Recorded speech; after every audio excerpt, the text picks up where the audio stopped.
Hello. How is everyone? Hello, Bo. Good. How are Hey, you? hey, hey, hey. Let me Hey just What's there. file in. What's going on? Hey, so there's a little construction going on. Can you hear that? Yeah. Um, That so inside I'll, Yep. your I'll head? yeah, yeah. Welcome to my brain, or it's always under construction. Um, so yeah, I might be muting on and off throughout the whole meeting here. So what do y'all think? What do you think about the day 18? That was fun, wasn't it? Is that yesterday Our or first today? like real fleeting notes. Well, yesterday, well, that was 19. Yeah, 18 was when you were providing questions to the answer as an answer. That was cool. Yeah, it was good. I think I Quite an spent more time going experience. back and It reading was things great. than actually contributing. Yeah, yeah. I just thought it was great to just see how everyone was coming together and yeah, that community aspect of it is really what is exciting for me. You know what? When I was starting on with path two, I really felt like a fake in the beginning. I really thought about, is this really me? Shouldn't I go back to the other group? Hmm. But once I started, it felt pretty good, pretty good. And I You got know, way more out of posting the questions for my own than I thought. yeah. That was a good Uh, work. Patrick, I looked at your answers. They look pretty darn good to me. I thought they all Thank looked you. good. Yeah. I looked at some of them. Really great. Hmm. But it's like I think the biggest aha moment I had this week is I wondered why Bo was always getting us or asking us to go deep, right? And get in touch with our feelings and write. And it's like, okay, because if I'm willing to share personal feelings, then it'll be no problem for me to ask, Michael Walsh or Patrick, hey, help me improve in my graph. Hey, help me take a look at my work. So by having us do something that's more personal, it makes the non-personal stuff much easier. It makes it so much easier to grow that much faster. Just to piggyback off of that, I was always taught that be wary of people that are in these leadership positions where you have to depend on them. I mean, for acting coaches, it was always like you had these acting coaches that were always like, you have to come to me for the answers, right? And there was other acting coaches that were like, no, at the end of this, you're gonna know the answer, and you're gonna find out what you need to find out when you need to find it out. And I just feel like that way of working, to me, in my opinion, is the best way to do it. Because here's the deal, like 3 a.m. European time, I'm not gonna be there. It's gonna be you and the people that you've built relationships with in this community that are gonna help solve that problem for you. And yeah, I just feel like more people would do that though. I feel like there's this thing where you're hanging on to their name, instead of like, wait a second. There's only so many geniuses in this world. I'm not sure how many of them are on Twitter. Like maybe I know the answer too. And obviously, I mean, if you just read through people's answers for day 18, it's just like, whoa, this community gets it. This community is willing to shoot first, aim later. I don't think that's the right way to think about it. I think it's more like if you give people the opportunity to prove how smart they are, you'll be surprised at how smart they are. And I think it's just giving you the opportunity to flex those muscles, to flex those intellectual muscles. Yeah. I think the hardest part was trying to ask to help by asking a question. That was a good challenge. Mm. Yeah. Well, I think I commented on I forget who's I think it was Alan, where it was just like, well, doesn't that also, if you can, if you have mastery and understanding and full comprehension of something, or not even full comprehension, if you have a comprehension of something, then you ought to be able to ask a question proving that you understand it. And it's just the hardest part is getting you to understand these concepts without just telling you. And so it's exciting every day when I make these lessons, because it's like, no, I'm not going to approach it dead on. I'm not going to just give you the answer. This is how you do it. I'm going to make you work to figure that out. And one of those was that. It's like, okay, how can I prove to everyone how you know internally if you know something. And it was just this idea of, well, what if I make them ask a question instead? And so that's how that sort of arose. And someone was asking me, like, what did you think people were going to do? It's like, I have no idea. Like, I'm really skating on the edge of complete, like, disaster or, like, beautiful design. I don't know. But it's like, we didn't do this for RBC3. And you probably aren't going to do the photographs because I don't think you need to. But it's like each group is different, but it's always it's always like skating on that fine line between everything is gonna fall apart or holy crap, look at what happened. And I think we just lucked out, and we erred on the side of, wow, everyone just really proved to themselves how much they know. And then yesterday was the fleeting notes. How did that go? Yeah, not there yet. No, I thought it was good. Today Yeah, was the today. fleeting notes, right? Yeah, today. Sorry, today, yeah. It was actually hard to stop. Why do you think it's important to stop, though?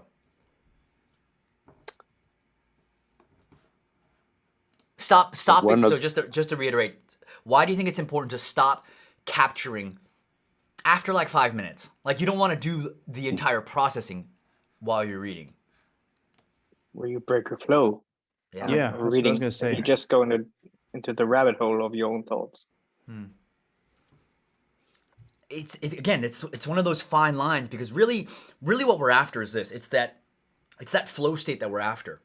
It's this idea of, when I'm capturing a fleeting note, I'll get this internal curl, this inward curl that happens, where it's like, as I'm reading, I capture it, but because I captured just enough, but not too much where I forget what I was doing, I captured just enough where I have this feeling that I want to go back and read more. And it's what it does is it sort of forces this internal, like, virtuous cycle up, where it's like, oh, I capture this, but I capture this because this stood out to me, but now I want to go read more, and I'm even more focused on finding more out, and then I capture another thing, and then that feeds into that, and that feeds into that. And so that is why I would suggest limiting it to 5 minutes, was because you don't want to break that flow.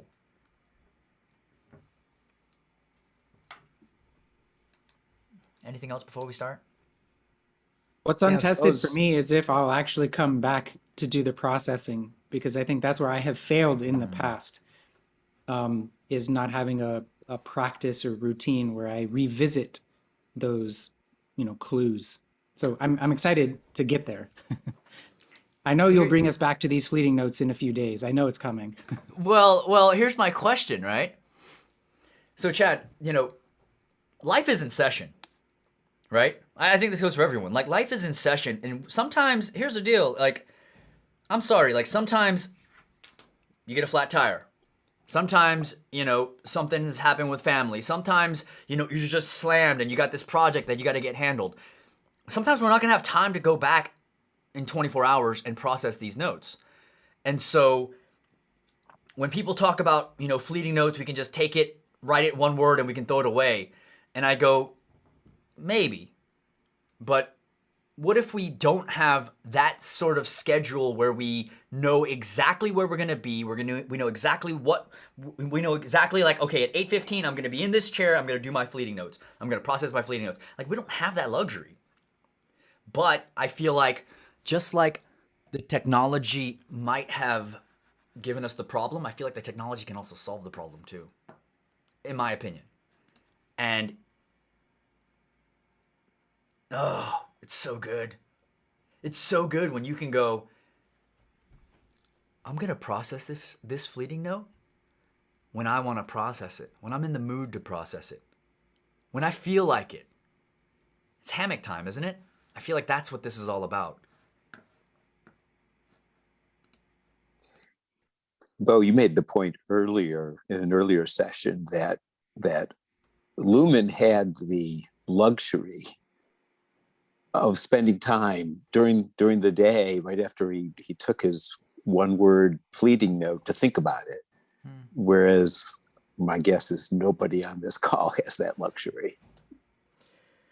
I mean, I had a conversation with, like, both of my brothers back to back.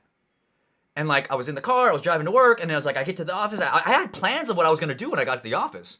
Like, I was like, oh, I'm early today. I'm gonna like settle in. I'm gonna, check up on this. I had 2 calls back to back. Now, what am I gonna do? Like, go, no, hold on. No, you don't understand. I have a plan. I'm gonna stick to my plan. I love you, but I can't talk to you right now. And it was just like, no. And I think we need a system that is adaptable to that, or that is made for that, in my opinion.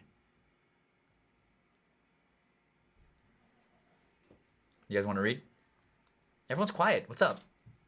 I was exhausted today. On my end, Yeah. I'm quiet because I'm like, I feel so behind. This has just been like a really crazy life experience for the last like 7 days. So I'm quiet because I feel like I don't have as much to contribute because I'm behind. So on my end, I'm like, oh, be quiet, Leah. Take a step back. It's funny because I was on Leah's page. I think it was yesterday. I was like, oh, let's go see what she's got going on. Huh. Yeah. Not much. No. Guys, this is a week where like, you know how sometimes you go through moments of your life where everything kind of hits at one point and you're just like, wow, all right, there's only so much bandwidth. Something's gotta slide. That is so good. Yeah. It's exactly what we're talking about. In a way, it's very beautiful because it's also like, you deal with the shit you have to deal with and then you keep moving forwards. And so for me, it feels like actually a very brave thing to show up to this reading room because I'm like, I hate being behind and I hate being like an underachiever and all that, imposter-y, whatever that comes with it. And then also the stuff that comes in that's like, okay, well, now that I'm behind, I'm not going to be smart enough to catch up. I'm not going to be able to get to where everyone else is. I might as well just give up. Blah, blah, blah. Like, I feel like fill in the blanks with whatever story you want to tell yourself. But then I realized that like I missed it. And that I also was like, I'm over here with my copy of this, like highlighting at night because I can't sleep because I'm stressed out about other stuff. So then I'm like, Sonke is like putting me to sleep at night. And I'm like, I don't have the mental capacity to put this into a graph or to try and add more into me, but I can still, you can do what you can do, and yeah. So I'm glad to be here. I'm glad to see all of you. I'll hop in there and leave you some words of encouragement. Oh, sorry, Josh. Go ahead, man. No, it's okay. I was just gonna say I'll leave some words of encouragement next time I'm over there. Thanks, Joshua. I appreciate that. You don't have to. I definitely not a sympathy thing. Just like that's where I'm at, and I'm grateful for this community. I think, as Joshua said, we missed you. Like, we noticed you weren't around, so it is brave to show up tonight. And really, really glad that you did. And you're going to catch up more by being here than you would be by not being here. And yeah, and don't talk yourself out of it too. I'm glad to see you too, right? I mean, you talked yourself into it. Think of Roger Bannister, the first person to ever run like a sub 4 minute mile, right? If he believed he couldn't do it, it never would have happened, right? So don't talk yourself out of it. You talked yourself into it. And it's cool that you're aware that of all the things going on in your life, in the back of your mind is, hey, book club, hey, fleeting notes, hey, you're still thinking about it. So that's like, it's internalized. You'll get to it when you have time. Yeah, absolutely. It sounds cheesy. This is Chandu.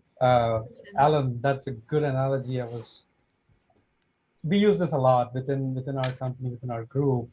Together, you definitely go a lot far, right? And Eliud Kipchoge, using a different runner analogy, he didn't do the breaking two by himself.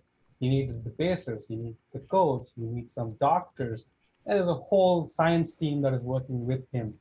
And if I want to bring that analogy back here, I think Leia, accountability, vulnerability, those two things just resonated a lot yesterday for me. The fact that, again, you're showing up here, this is by far a very different experience. And if I can see the 18 days, 19th day going. So it's not just about writing, participating here. This was a huge barrier for me week 1. I didn't want to.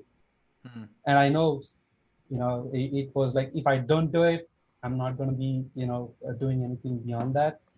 So I have to do something. So I feel the 42 days at the end of it, I might actually have a better picture, but if you're spending an hour thinking about it, if you're reading something, back of your mind, you're starting to process things like, okay, this is the outcome.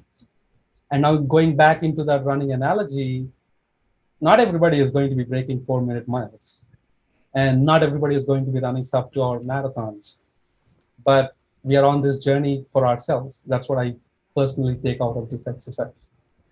And never discount how encouraging you are to other people, Leah, because just like he mentioned, what some people don't know is that 2 weeks later, what John Landy not only ran a sub 4-minute mile, but he did it faster than Roger Bannister, right? Mhm. So he saw what somebody else did and it motivated him to do something else. So the fact that you're here is going to motivate me to stay up on my writing because you had a bunch of excuses to not be here, but you're here. Yeah.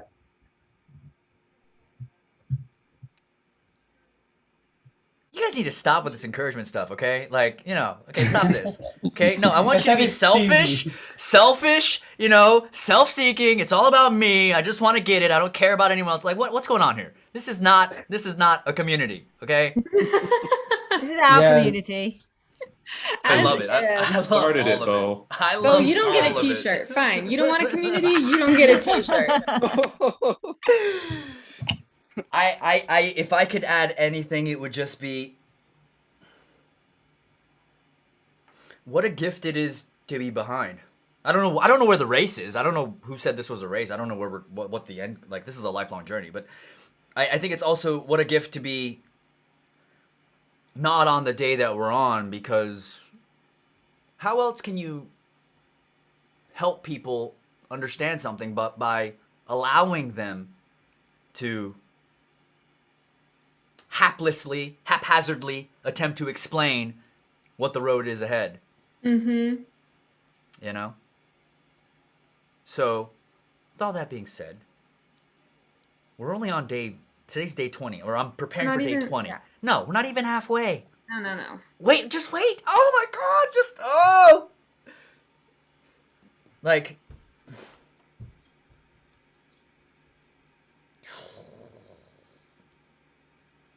once, this is what's gonna happen. Fleeting notes, okay, that's kind of easy. Literature notes, I don't know what the hell this is. Reference notes, that's not even in the book. And then all of a sudden, like, permanent notes happen, right? Then you're like, oh shit. But then that's not all. There's more. Then you see the next thing hit, and you're like, oh my God. And then it's like, oh my God, this is why we did this. It's coming. It's coming. Okay, so here's the deal. RBC 3 got to that point on around day 32, 33. Okay? So if there was a goal, if there was a race that we're racing, that's the race that we're after, okay?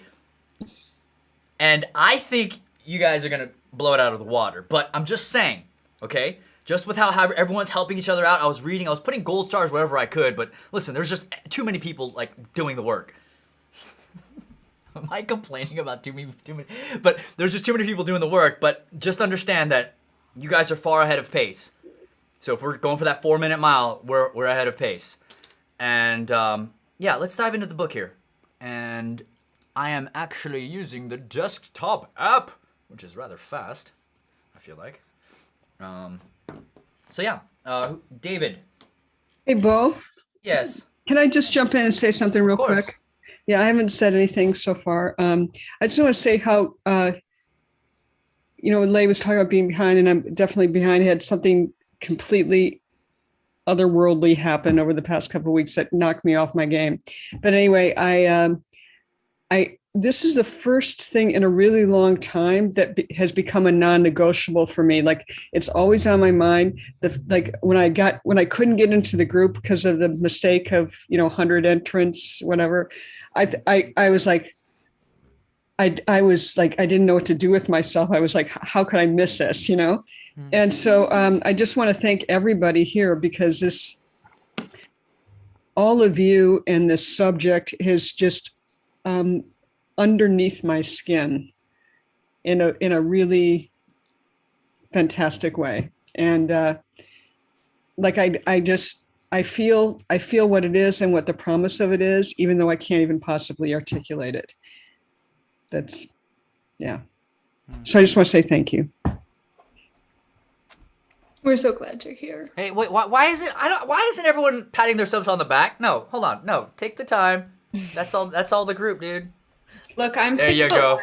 There you go. There you go. Bop, bop, bop, bop, bop, bop. There's so many moments. There's so many moments. Like I'm completely new to Rome and everything, but like that I there's so many moments I'm going, God, that was so good. Oh, that was so good. Oh, that was so good. You know, I'm just melting at the brilliance and the thoughts and the thinking, and it's intoxicating. And I'm just really grateful to be part of it. So thank you. And give yourself a high five, Linda. There you go. Okay. Come on, give me a dap. There we go. There we go. And that's something for you, Bo, when it's in the middle of the night again and you're working on these lessons. Think about everybody that you've impacted, man. Huge. You know what I think? You know what I think about? Huge. I think you know what keeps me going is thinking about the impact that you all are gonna have on the people that I would never be able to reach. That's what I see. Because Alan, Russell, Leah, Linda, Nikki, I'm just looking at the top right here. It's like, y'all ain't hermits. Y'all ain't living in caves. I'm just saying, you guys got uncles, you got brothers, you got sisters, you got friends. And they're going to be like, who are you? Oh man, yeah, but I actually just want to be honest here real quick. I'm just like letting out a little bit. Yeah. Normies, hello everyone. I actually have a confession to make. Like, I wish that I had taken my time because I was also very much behind. Once day 14 hit, I didn't really touch the graph at all until around like yesterday, and there was like this weird part of me that wanted me to like perform and deliver because I honestly look forward to every Thursday of just like seeing your beautiful faces and just like hearing all your like bombs of wisdom. And in doing that, there's like this weird subconscious part of myself that being like, yo, you better do your shit and finish up your goddamn work. And I ended up like cracking through like all 5 of those days, like over the past like 24, 48 hours. But I honestly kind of wished that I kind of took it easy on myself because that amount of pressure that I put on myself was very overwhelming. And I've kind of felt as if like I didn't really get as much as I could have done if I had just like taken it day by day. For example, the day 17 exercise where you just really read the graph. I really only did like a transitory like 30 minutes of just like seeing what everyone else was doing, just like what they learned and kind of like getting uproot of that. And then I realized that like, oh my God, I forgot that a chat room exists and I can like have conversations in there. Like, oh my goodness, there's so many different avenues that I could like actually interact with these people instead of just like being like my perfect self and presenting whatever version that I want my ego to be in this book or this version of this, reading room. And, I really wish that I had taken the time, and I'm glad that, Leah, you have the time to actually, go through that. I really just missed, I actually did want to read what you wanted to say, and I actually like left a little message, but yeah, but I suffice to say, I'm glad that I'm here with you guys again, and I'm glad to take in your wisdom and everything that we're probably going through, because I know 3 hours at least there's gonna be a lot of stuff to cover. So yeah, hi everyone, what's up? Hi normies. Wow. Hey Russell. What the hell is going on right now, dude? Like, what is going on? This is bonding. I don't know what this is, but this is amazing. This is like, I don't know. This is I'm letting go, dude. I'm just like, okay, well. And I'm here to read. What the heck? Yeah. I thought this was a book club. Community. That's exactly what it is, Chandu. You're getting on my time. Oh Community. gosh. It's so sweet. I'm just clicking through to see all of you. I'm like, hi. It's so nice. Thank you, Russell, for You that. make a good point though, Russell. It's something I struggled with too. Is it's like you get to that flow state, right? And this is the way I think of it. So people, please tell me if I'm wrong, but it's like you're in your flow state, but if you do it too long, then you lose your flow state and you start to get tired. And so then your brain associates writing with how you felt the last time, right? So if I can quit when I'm in my flow state a little bit, then when I get ready to go back and write again, my brain remembers, hey, the last time we did that thing, it was great and we felt great. Instead of Positive the anchors. last time I did that Yeah. thing, I was so tired and so exhausted that I hated it and I don't want to do it again. So even if you have to go back to it multiple times, I think it's better to quit when you're feeling great. Then your brain remembers how you felt and you want to go back to it and do it again. That's so good, Alan. I have never before been desperate to get away and put Bo's guided writing and playlist and everything on and just write. Like, I have never, ever, ever wanted to write anything. I've always delegated that or given it away. And yeah, it's a massive first. So yeah, here.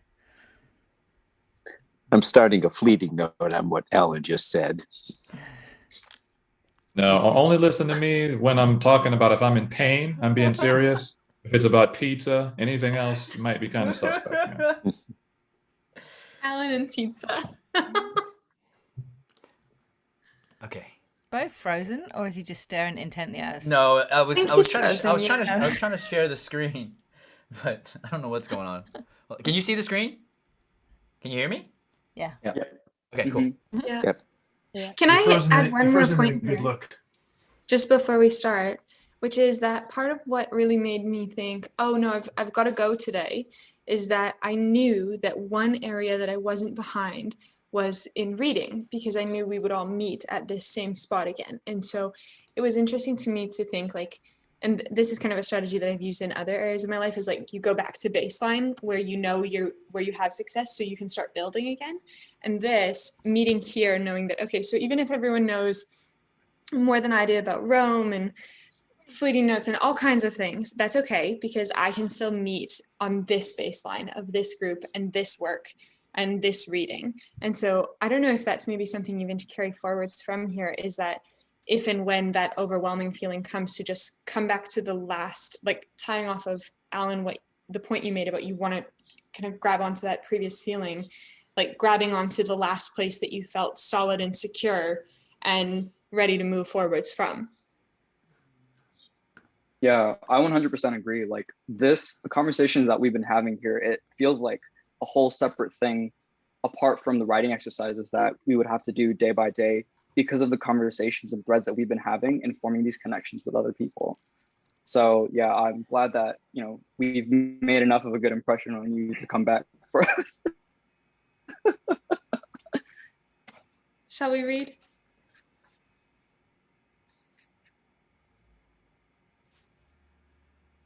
Did we lose Bo? I'm here. I think we've. He's quiet. Oh, I was like, No, I'm just appreciating this time. Yeah. Listen, I'm not leading. You guys do. You have the list there. You have the book there. What's up? Go, David. I think we read.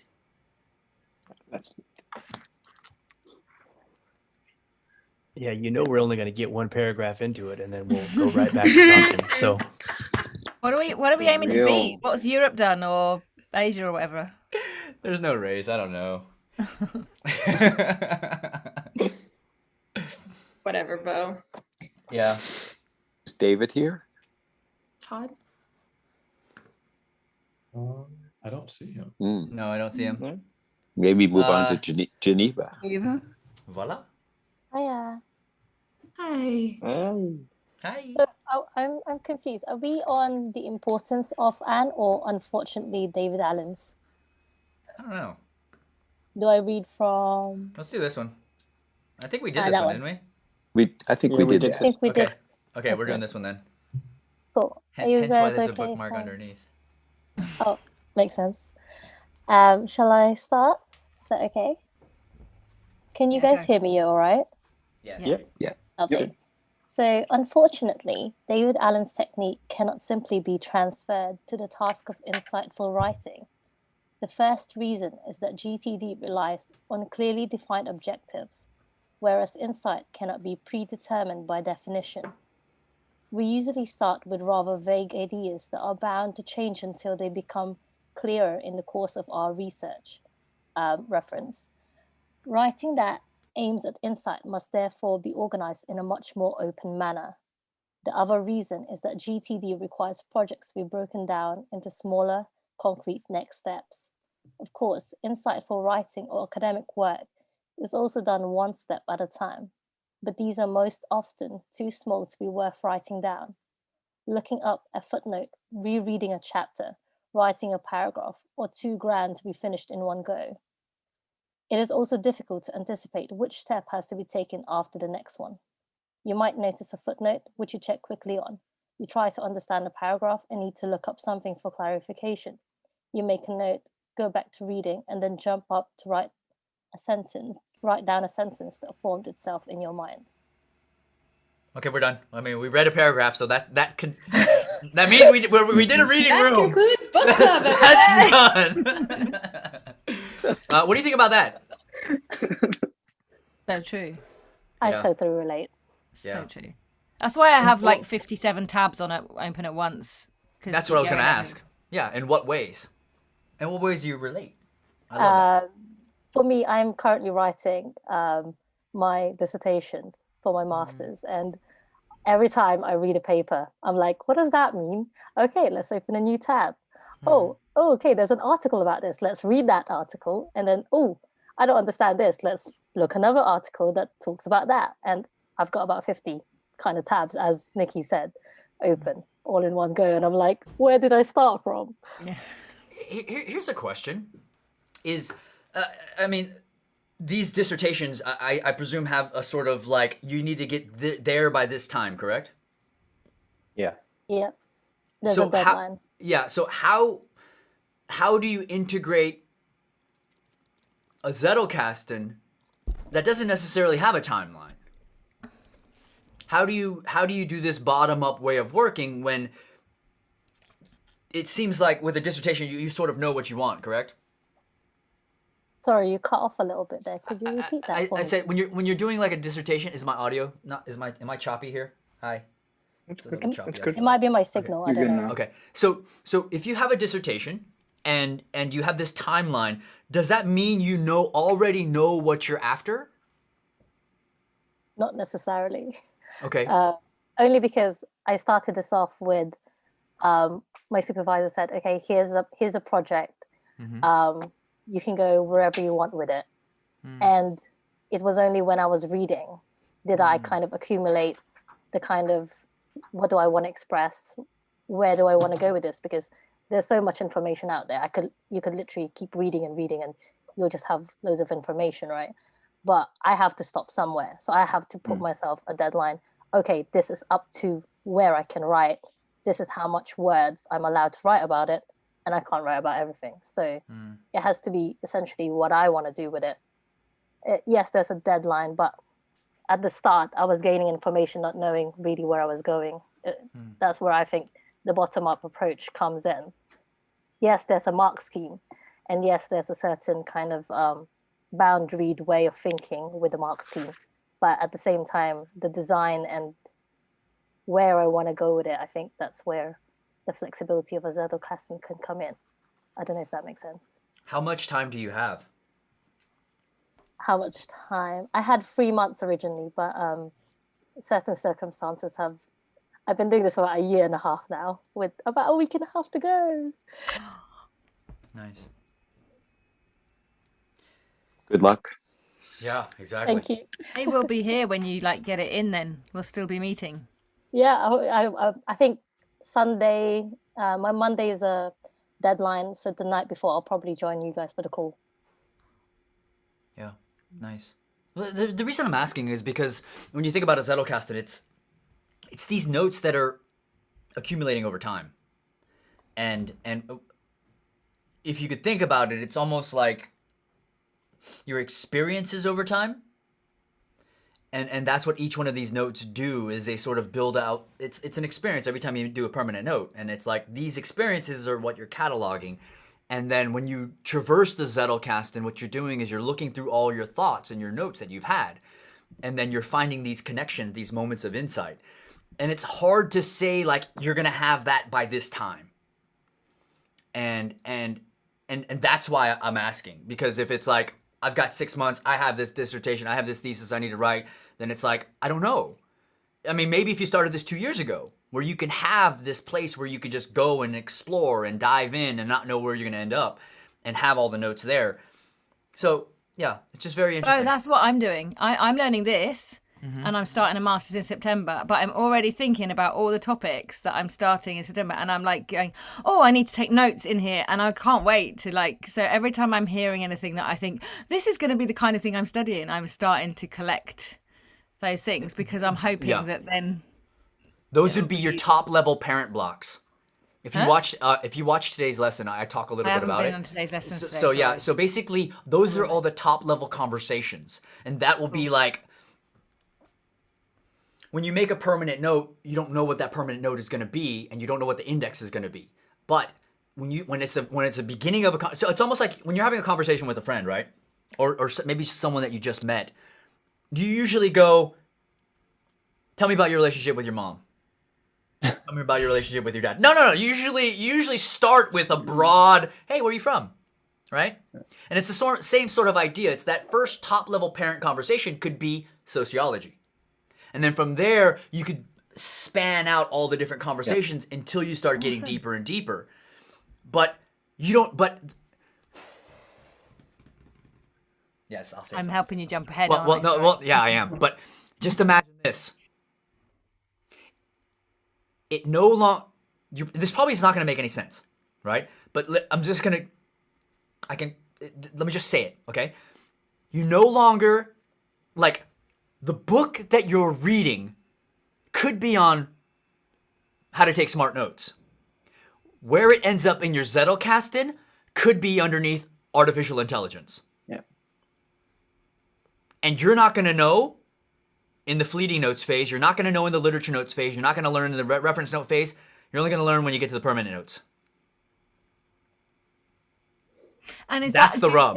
Is that a good thing? Because that means like there's no right or wrong. There's no perfect. You can't like break it or get it wrong. Or is that a bad thing? It's unique to you, Nikki. It's your brain manifested in the Zettelkasten, and the connections in your brain are mirrored in the Zettelkasten.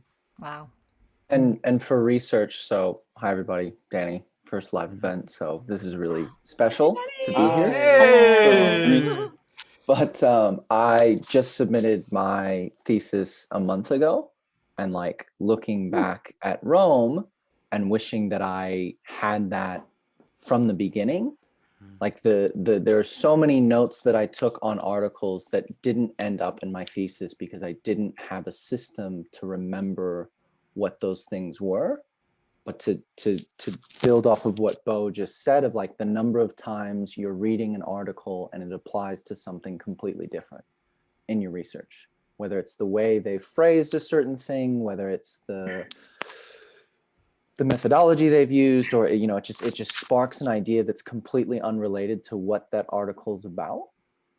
I think that's a really common and wonderful thing in research, or, I think that applies to reading other stuff as well. But, if you have that system, and I think that's actually where focusing on processing whatever you're reading that's in front of you and engaging in that flow state to give the time for those connections to develop, because it is really easy in research and in kind of in reading academic articles as well, of jumping out of that. Of getting distracted, as opposed to the fleeting notes of look this thing up later, this I think relates to this, being able to tag that in Rome.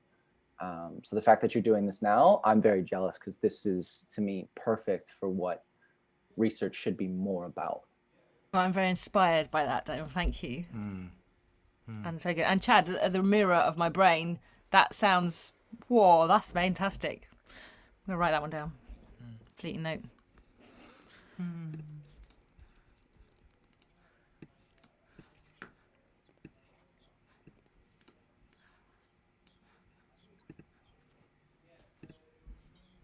Hello, are we continuing? Is that okay? Go ahead. Oh, okay, lovely. So writing is not a linear process. we constantly have to jump back and forth between different tasks. It wouldn't make any sense to micromanage ourselves on that level. Zooming out to the bigger picture does not really help either, because then we have next steps like writing a page. That does not really help with navigating the things you have to do to write a page. Often a whole bunch of other things that can take an hour or a month. One has to navigate mostly by sight. These are probably the reasons why GTD never really caught on in academia, although it is very successful in business and has a good reputation among the self-employed. What does he mean by one has to navigate mostly by sight? Because you've taken stuff out of your brain and you've written it down, so you have to go look at it. I don't know. Yeah, that's what I think. I mean, when you remember something, you don't get total recall, right? You don't get all the facts and everything up in front of you like Minority Report, where you just get to kind of pick and pull what you want. The only way you get to things is through some sort of navigation that says, oh, if I click on this, this reminds me of this, and then I go over here, and then I get over here. I think he may be referring to the idea that the last words you wrote may direct you to the next words you're going to write. That you have to see where you were to see where you're going. All right. Yeah, that's kind of what you're struck leaving me. the map. Yeah, that's. I think you're leaving the map when you came to a text with a map with a goal where you're going, and maybe for instance in the fleeting note, then you get into a different road, and you drive it away. So and then you're not following the map, but you're just going to the next stop that you can see. So I think that's the metaphor I get out of it. And what about? Because he's yeah. Please. What about if we have just one screen, and that's our eyes? So like a one shot. Say wait. Touch upon that. What do you mean? Can you expound upon that? So I can only see you guys, but at the same time I have thoughts coming in, and I can't see them, or I can sometimes.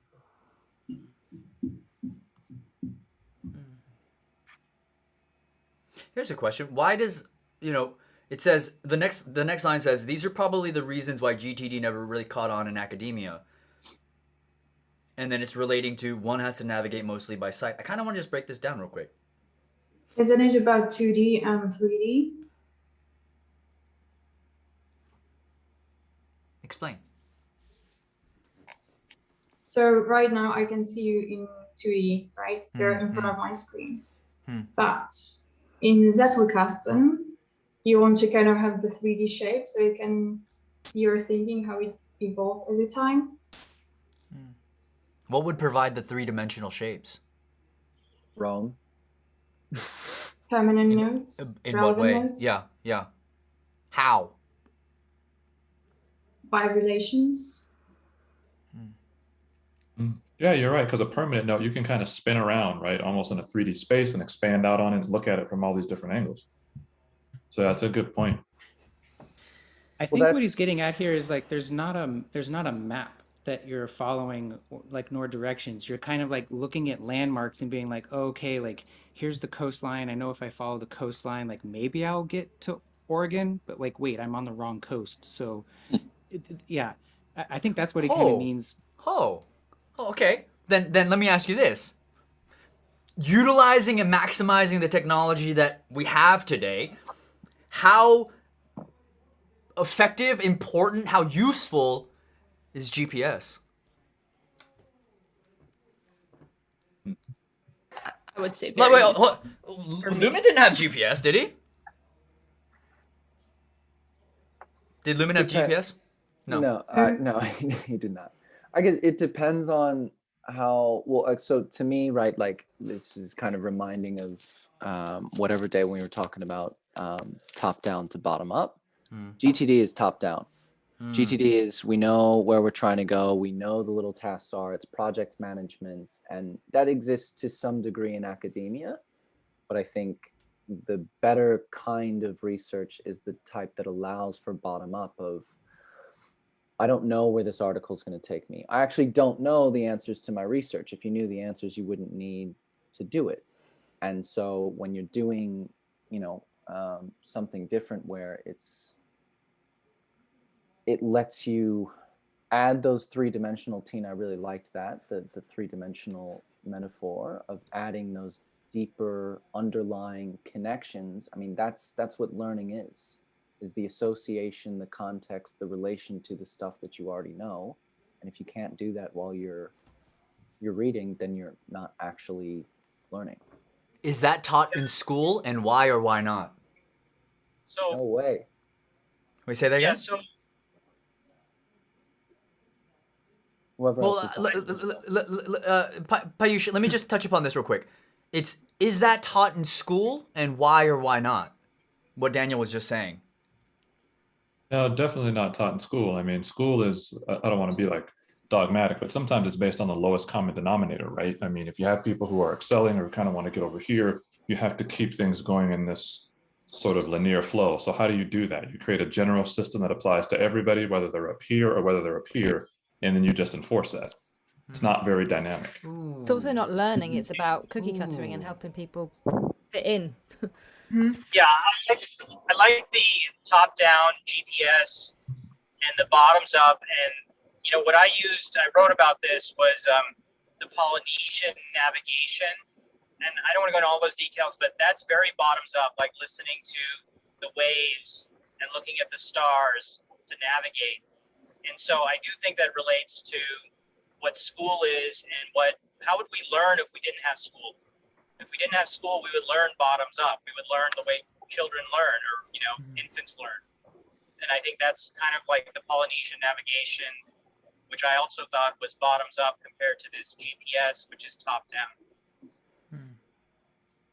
How can you corroborate that that's how children learn? I'm not convinced. There's research to back that up. There's associative learning that kids start making stories, making causal references at a really early age of kind of the by association model. That's why stories are so powerful in our minds, because it kind of provides a structure for us to create those relationships. But maybe I won't even make that argument, but what fascinated me about reading and understanding the Polynesian navigation was that it was completely from the environment. It was completely based on the environment, and it was, wayfinding, based on the environment, getting feedback from the environment. So if I think of bottoms up, like collecting this information through the zettles or the content that we're consuming and using our mind, it is bottoms up, and we're always making slight adjustments versus like the top down with the GPS, you're just following that map and that line exactly. You're not making adjustments. I would say, like with children too, I mean, just coming at this from like a language learner's perspective, right? I mean, Japanese is kind of my second language. Children do a little top down, they do some bottom up too, because children don't study grammar, right? But they learn the mental model of this is a house. And then when they learn that, they plug in, this is a cat, this is a dog, this is a truck. They don't sit down and learn the grammar points that go together with that, which is why they become more effective at learning languages sometimes than people who go to school, because it's very, let's study grammar instead of let's learn the mental model for that and execute it, change the model out, and then build upon that.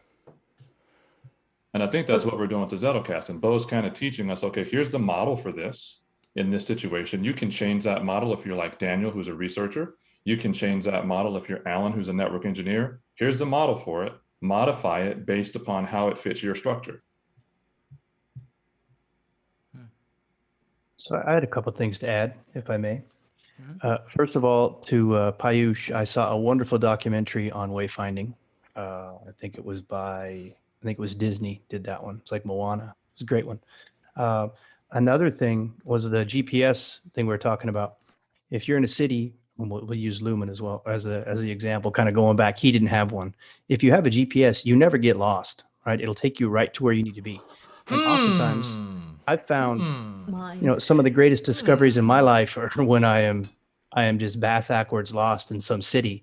And not only do you navigate your way to where you need to be, right? So you're using sight, quite literally sight.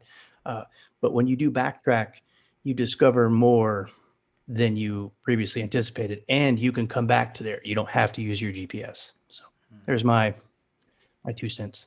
Yeah. But you have to know where you are to know where you want to get to. Like your GPS needs to know where it is before it can work out where it needs to get to. And it's the same when you get a map out. You can't, like, even if you go, right, I want to go there on the map, unless you can find out where you are at the start, you can't tie those things together.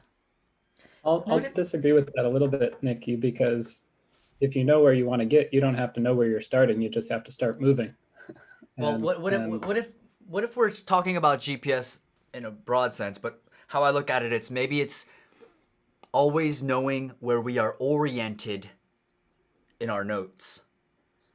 And it's that orientation, it's that North Star, it's that guiding light, it's knowing where you're going. It's knowing what you know. Yeah.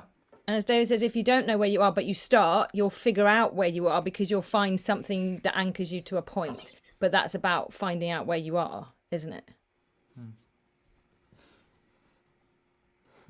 Firm ideas held loosely is the way I always put it. It's like, you know, roughly you're going there, but how you get there is variable. Yeah, you can get from England to America. You just swim west. I'm on my way. Yeah, maybe if we use a GPS, I think we always need to combine both systems. I mean, I use a GPS in for orientation, as you say, but if I'm on the road and there is some traffic in front of me, I need to be alert to what's really happening in front of me. I don't have to look at the map all the time, otherwise I would crash or get lost or what. But I take a look at the GPS. Okay, this is direction. Then I go back to reality. So what's on the street, what's in front of me. And so I think it's a bit like zigzagging, you know. I take a look at the direction, but it's just an information for me that to use, and then I use it and apply it in a real situation. And then I need to use bottom ups, you know, flexibility, reacting, adapting to what's in front of me. So that's the way I think that both systems are needed. Yeah, and I think, Patrick, going back to Josh was saying, you just swim out west, you know, for me to come out to America. But actually, when I get in the sea, I'm going to lose where I am because I'm going to be too in the sea. And it's that you get stuck in the weeds and you have to kind of come out to take that step back to get that bigger picture, to go back in, to come back out, which is what you're saying, isn't it, Patrick? Just think about all this. Think about all this as we move forward, and you think about, okay, if you're going to be making all these notes, you want to make sure that you're thinking about these complexities too. Because having 10 notes is easy. You know where everything is. Having 100 notes, when did I write that? Where's that coming from? What was I thinking? Where was I? Just asking questions. Hey, Bo, I'd like to add something here. Yes. This says there's probably reasons why GTD never caught on in academia, although it's very successful in business. Well, I look at there being two different moods. One of the things I learned from Fernando Flores is there's a conversation for possibilities and there's a conversation for action. So GTD is a conversation for action. You've decided what you want to do and you move forward. As somebody else mentioned, that I think Joshua, you mentioned like for project planning or getting work done, but there's a mood when you're doing research. You don't know the answer, you're exploring. So it's a conversation for possibilities. So, and I would argue that it's somewhat successful in an organization, but not successful. And I've done many, many years in corporate consulting, not successful because they don't spend nearly enough time in the conversations for possibilities. They go right to action and they focus and spend a lot of energy around looking good and like they made the right decision, as opposed to, is this really what we should be doing? So, so I just think there's two different moods, and one is about discovery and possibilities, and the other one is getting it done. So that's for GTD. If you know exactly what you want to do, that would work in a very linear kind of thinking person. I had a note from day 11, that bottom up is for ideas, exploration, and growth. Top down is for execution and completion.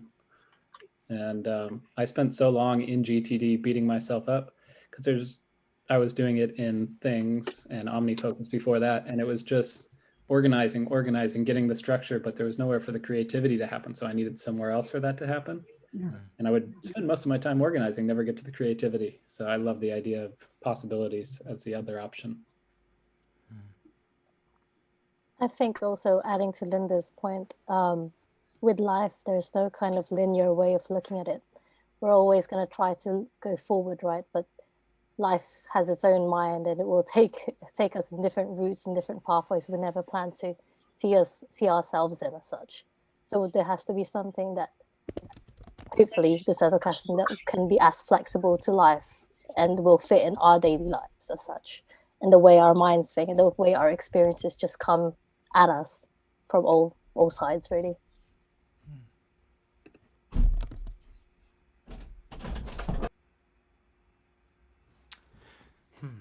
This is, my brain is just firing.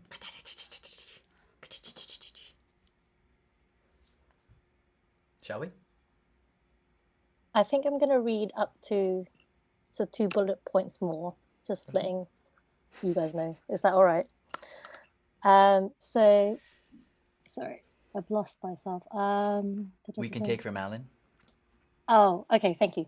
What we can take from Alan as an important insight is that the secret to a successful organization lies in the holistic perspective. Everything needs to be taken care of, otherwise the neglected bits will nag us until the unimportant tasks become urgent. Even the best tools won't make much of a difference if they are used in isolation. Only if they are embedded in a well-conceived working process can the tools play out their strengths. There's no point in having great tools if they don't fit together. When it comes to writing, everything from research to proofreading is closely connected. All the little steps must be linked in a way that will enable you to go seamlessly from one task to another, but still be kept separate enough to enable us to flexibly do what needs to be done in any given situation. And this is the other insight of David Allen. Only if you can trust your system, only if you really know what everything will be taken care of, that everything will be taken care of, will your brain let go and let you focus on that task at hand. Does that make sense for everyone? Yeah, 100%. We talked about trust quite early in our discussions. In fact, that was probably one of the big ones. If we're not trusting of ourselves or the others or what we're creating, it's a non-player. It's a non-starter as far as I'm concerned. So trust was the first thing we did. But I mean more along the lines of, when it talks about here, all the little steps must be linked in a way that will enable you to go seamlessly from one task to another, right? And if you think about this, what's the very first step of all of this? It's the capturing phase, right? And the capturing is set up into 2 different parts of the capture. First, you have the actual fleeting notes, and then you have bringing over the reference notes, right? And then the next phase is going to be the processing of the fleeting notes. And so I'm not going to say that they're bite-sized, but if you happen to stop halfway into processing your literature notes, you know exactly where you are, right? And do you also think maybe completing each one of those little bits that is connected to every other bit, and you know where every little bit goes, do you think each one of those mini completions helps with this sort of virtuous cycle up? Because if I have to, well, go ahead. What are you thinking?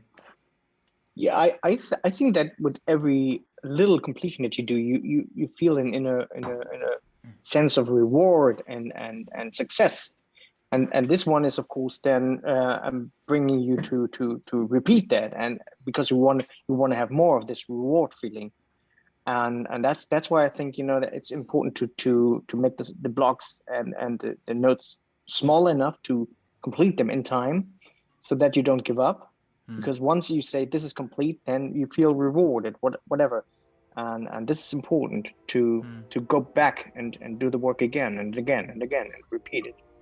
I feel like where everyone is at right now is in this phase where they've got this much information and like, oh, this is great, but there's like this chasm and there's like this big gap, and it's like,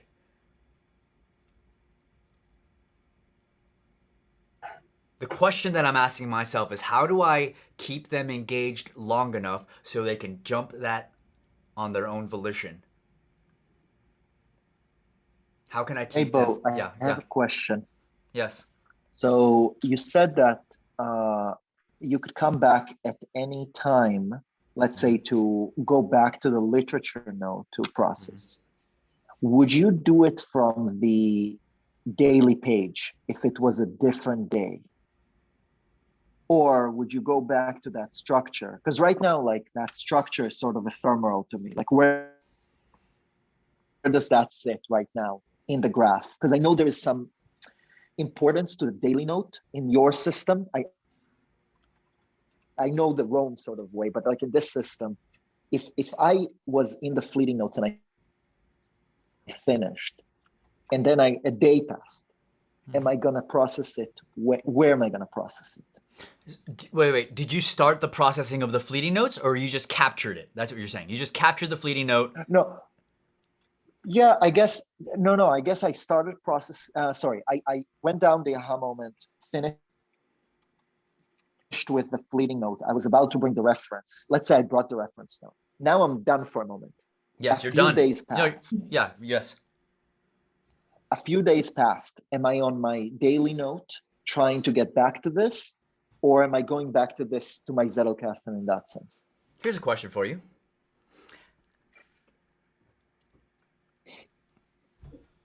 Do you know how to juggle? Yes. How many oranges can you juggle? 3. I'm learning how to do 4. Okay. I can do 4 sometimes. What's the most that anyone in the world has ever juggled?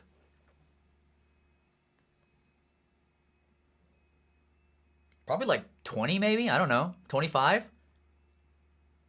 Maybe? It's not an infinite amount, right? Yeah. So for Rome Book Club 3, what I did was I had them have... I think the research is usually 7 plus or minus 2, right? That's usually the average of what you can hold in your brain. And so... I'm going to stop sharing for a second. And so I had RBC3 process 12 pictures. The frustration, the anger, the vitriol, the depression, they were so mad. Because I made them process 12 things in one sitting.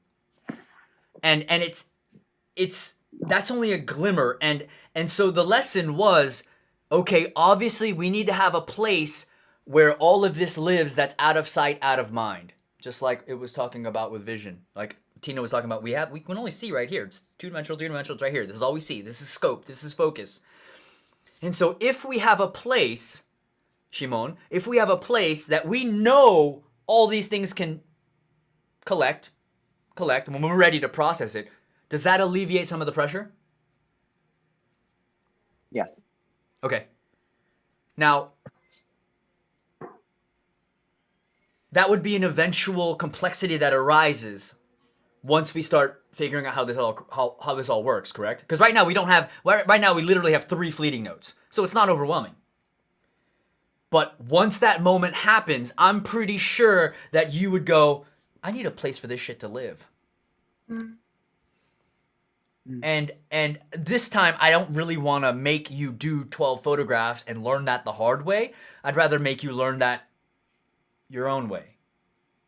You know? And that's the thing. It's just, I feel like with this group, it's all about, I'm just gonna let you all learn it like as much hands off as I can.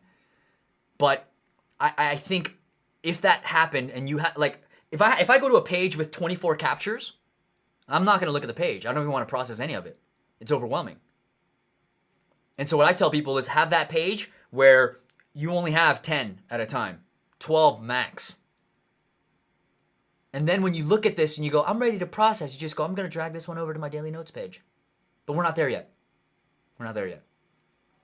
But if you do realize that each one of the templates, the reason that I have to use these templates with your own personal page is because we are in a shared graph. But you will notice that it has the date first, and then it has the current timestamp.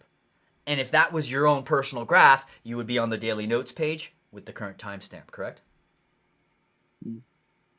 Okay.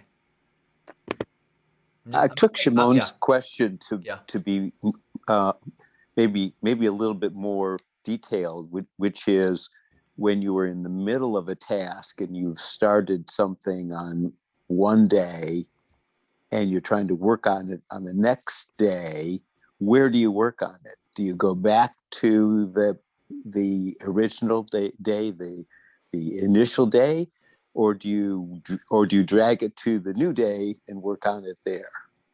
Or is it, or do you go to someplace completely different?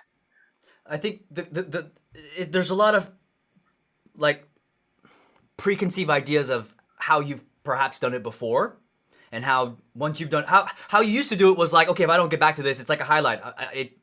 It's tough. It's down the drain. Let me pose a question to you, Mike and Shimon.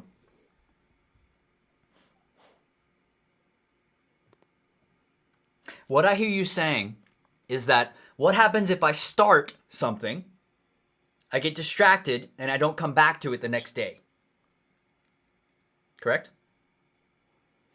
And so my question for you is this. What happens when you're doing laundry? You're washing your clothes, and it's a hot day.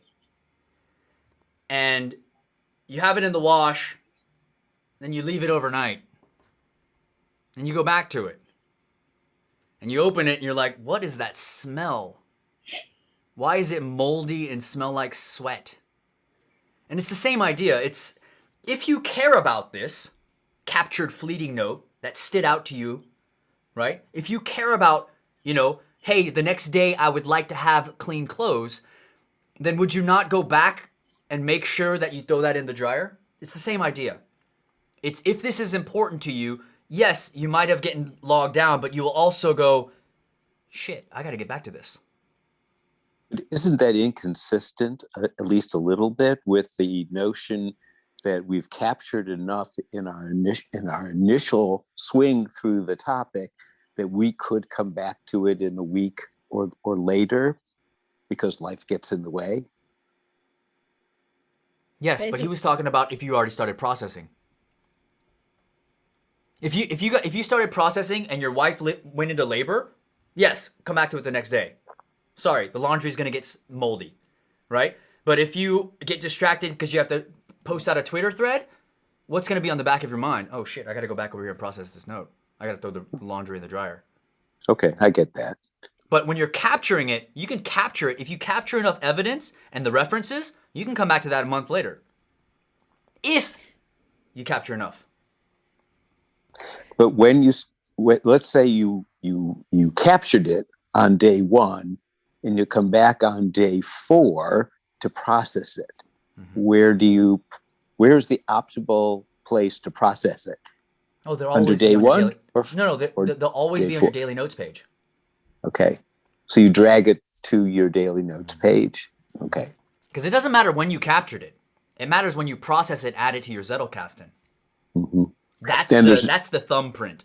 Because now it's a real idea. That's what Michael, you're where do teaching you us go? now, isn't Like it? when you're doing work in real life, where do you go? Like, do you go to an office? You sit at a desk, and you put your working materials in front of you at your desk? I mean, I think in a way it doesn't really matter where in Rome it goes in some way, as long as you're kind of creating that workspace for yourself, and it's a consistent place that you continually go to show up. Some people think that it's important. But Rome has that built in with the daily page, so why not use it? That's Go ahead. Some people think that it's important to keep a record of when you started something, when you worked on it next, etc.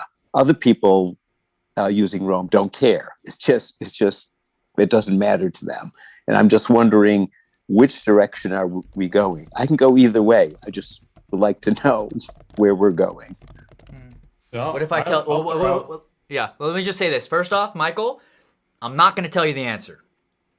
You're not going to know. You're not going to know until you go and you go up the mountain. I'm sorry. I'm just not going to do it. I'm not going to rob that experience from you. Okay?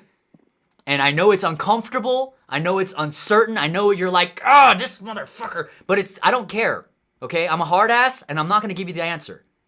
And you're going to find out, and you're going to go, this can't be right. And then you're going to try getting underneath it, and you're going to go, I hate Bo, but I love him so much. Okay?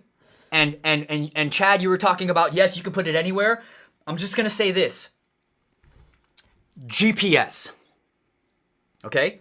Not even, I think, just listening to what you're talking about with GPS, I feel like everyone's have a different interpretation of it. Let me just say this.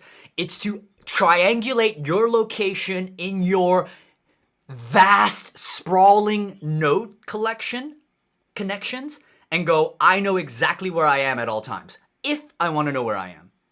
And that is predicated on having your processed fleeting into permanent notes in the daily notes page, but hidden behind a current timestamp. So it's just 4 little numbers with a colon. Does that help? Yeah, you're drawing not a one-to-one relationship to GPS, Bo, but it sounds like you're saying daily notes and that timeline functions sort of like a GPS system of satellites so that we can triangulate ourselves. Triangulation is also our is experience of our own lives. Yes. So we think of, oh, where was I last month? Like, yeah, it's how we conceive of our lives is through time. So a timeline, I think, is a really brilliant addition. I remember the first time I had water splashed in my face. I remember in 7th grade at Taylor Road Middle School when Brandon Adams came up to me and slammed me to the ground. Why do I remember that? Because it was an emotional situation. Yes. And so when we're diving into these fleeting notes, what's typically happening? Is there an emotional aha that's happening maybe? And then we process it, and then we go, holy shit. And then you go, holy shit. I'm just saying. Maybe it's not even note-taking. Maybe it's experience cataloging. So then, Bo, I have a question. So it makes me wonder then, like, I don't necessarily keep a journal. And I know some people do, and I've heard a lot of people keep a journal. This makes me think that I need to keep a journal because I need to see where I was, maybe mentally, emotionally on that particular day, because that could be the reason why I drew the conclusions that I drew that day. And if I'm in a different place today, my opinion on that same note is going to be different, but I won't necessarily know why I was thinking the way I was thinking on that day if I don't have a journal or some sort of other context to tell me, hey, you didn't sleep good yesterday, you had a bad day at work, that's the day you had the flu, but you got up and processed it anyway. So maybe it's not as clear as it should be. Is that, am I thinking about that right? Or maybe not the right way? I think that's outside the scope of what we're doing here, but I recommend it. I recommend having a note-taking tool that can do all of that. It's 4D, man. That's 4D. 4D. It's true. Context. Yeah. Oh. I know it's frustrating. I know, because I was there. Everything you're going through, I went through. But you're training us right now. You're training us because you are providing the context. The information that you're providing, you're giving us the context. So we're coming in and we're developing the habit of, this is great. I'm having a really positive experience. I'm learning loads of new amazing things.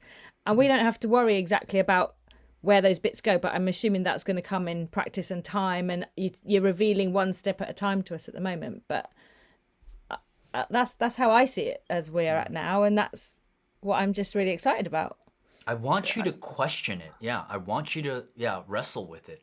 And it's that we are starting to ask those questions that I don't know who it was who asked, but I said, yeah, it's a good question. Shimon, I think, where do I put this now? Now I've got this fleeting note. What do I do with it? So they're starting to gather momentum, and it's like, what do we do with it now? I think the theory that we have is because I speak for myself. I developed so many graveyards of notes, and the theory is, of course, if I put it on my daily page, next day and 2 days later, I don't look back at it, it gets lost. It's back the same theory, of losing information. So that's a primary fear here. So what I find is interesting is what I took as sort of like just a technical question is turning out to be a much more important idea that we sort of have to self-discover as we go forward, which is great.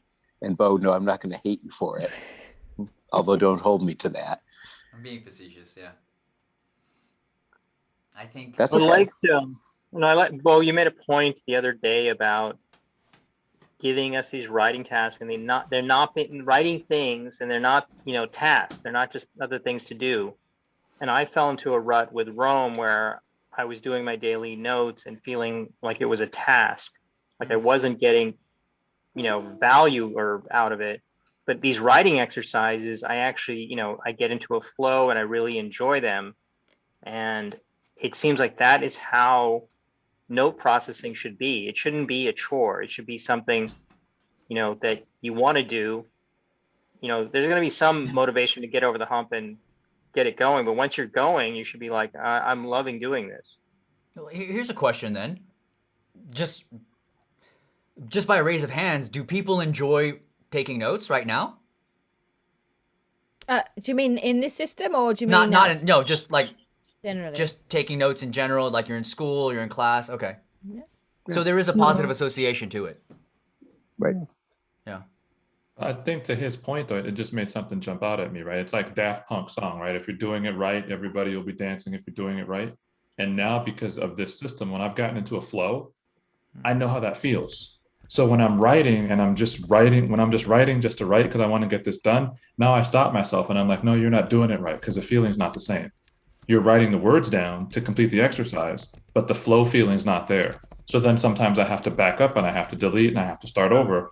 And when I've done that and I've come back to it, then I get into the flow state and what I write is so different. And that's not something that I had experienced before this. I didn't really know what it felt like to have flow when it came to writing and getting ideas out. It was just very mechanical. I do this, I write it, and it's done. But now it feels different. I think yeah, go ahead. I think that's really important because my struggle with it was making it.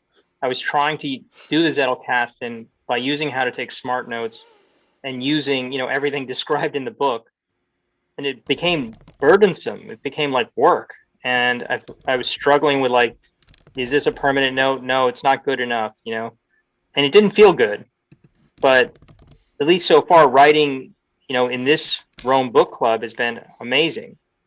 And I think that flow I need to take into writing notes from other material.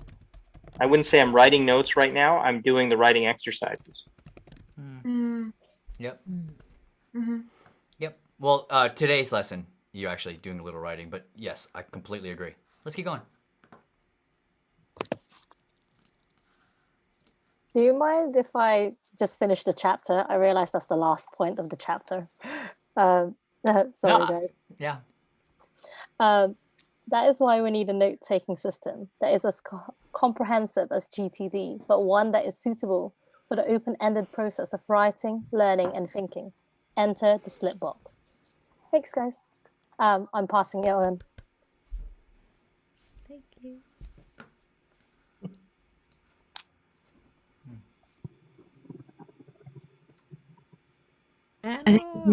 Yeah, it's to force myself to speak. Yay, well done. But this is funny. This is the same actual text that I read on the European reading room.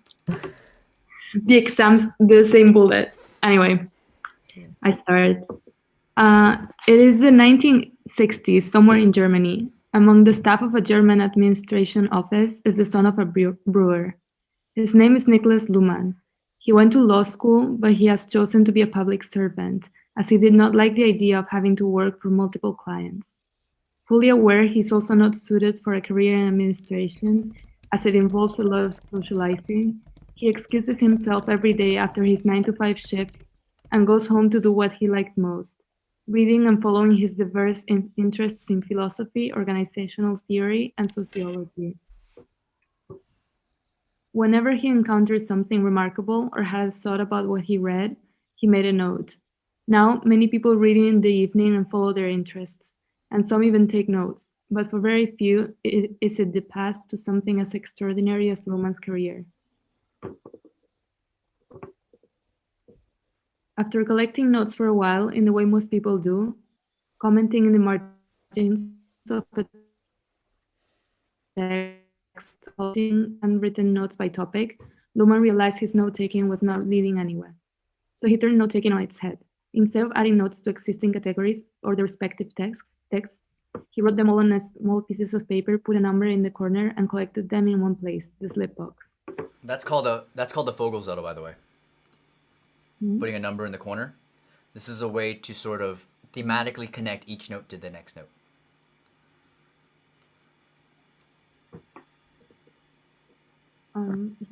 He soon developed new categories of these notes. He realized that one idea, one note was only as valuable as its context, which was not necessarily the context it was taken from. So he started to think about how one idea could relate and contribute to different contexts. Just amassing notes in one place would not lead to anything other than a mass of notes. But he collected his notes in his slip box in such a way that the collection became much more than the sum of its parts. His slip box became his dialogue partner, main idea generator, and productivity engine. It helped him to structure and develop his thoughts. And it was fun to work with because it worked. Okay, hold on. What do you think about that? This is if I heard a sales pitch, this was it. Yeah, exactly. Yeah, this is like the candy. This is the sizzle. Like this is oof. I was literally going, so exciting, I cannot wait, but I was on mute, so I was having a little party to myself here. Sets up high expectations, though. I would say 100% everything he's saying right now is correct. And that's what I get because of everyone here's enthusiasm and what you're telling me and what experiences are. I believe that. I think what I really appreciate about this is it's just so like the same struggle exists now as did then. That you can collect all these notes, but all you have if you don't have a system for them is a bunch of notes. And where, like, I don't know about y'all, but I went through I have a literal Rubbermaid tote full of journals, and I was like, oh, I don't want to read all these again. What am I going to do with all this? Like, I know that there's probably some true genius in some of them, but like, I don't want to go through them all, you know? So I just really like that he really dialed it in very simply, and now we have this more, I don't want to say complicated, but advanced version of it. But really what he's saying is just so relatable. Completely. But the thing is, when you're reading how to take smart notes, your expectation is that after you finish reading it, you'll be able to take smart notes. And I didn't find that at all. That was my problem. That's why? Everyone says that, by the way. Because it was a prescription. It was like you follow, and I actually was rereading it last night. You follow these 4 or 5 steps, and this is how he did it, so this is how you should do it, and then it'll work. But I tried that and it didn't work. Well, that's because he told us what the steps were from the 1960s, not what the steps should be in 2021. But when did he write this book, though? He wrote the book recently. 2017. Yeah. But he didn't. Yeah. But the thing is, he didn't change anything. That's why, he took the literal German translations and he went, how did Luhmann do it? Okay, cool. Now how am I going to translate this into English so I can tell the whole world about it? What he wanted was he wanted a way for students, above all else, to have a way to not feel what Leo was talking about. And I think, but then I go, well, why did he stop? Right? Like, think about this, okay? He blew up, viral sensation in the productivity sphere, right? Why do you think he stopped? Because now he's just like, I just want to teach my students.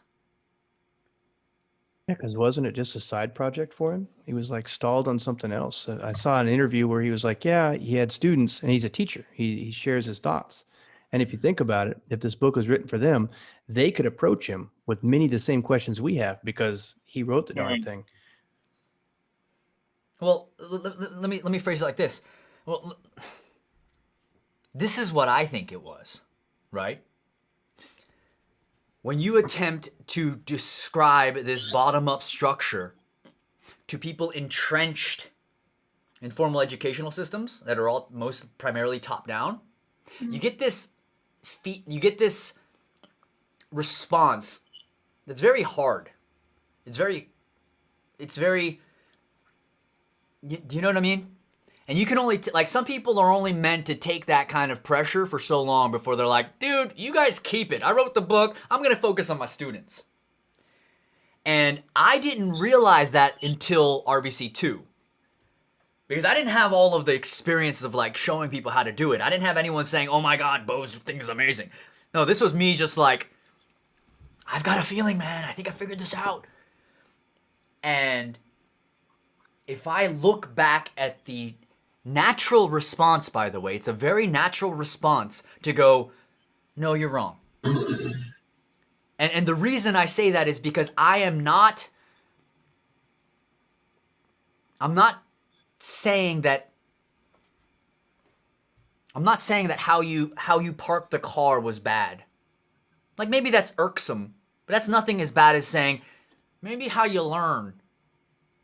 Maybe how you learn as a human being could be wrong.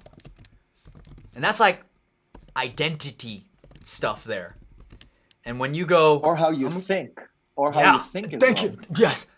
And if someone pulls that rug from underneath you, what's the natural reaction? You know, you're like, hold on, buddy. Okay, Asian guy with tattoos, hold on. Right? Where did you go to school again? Hold on.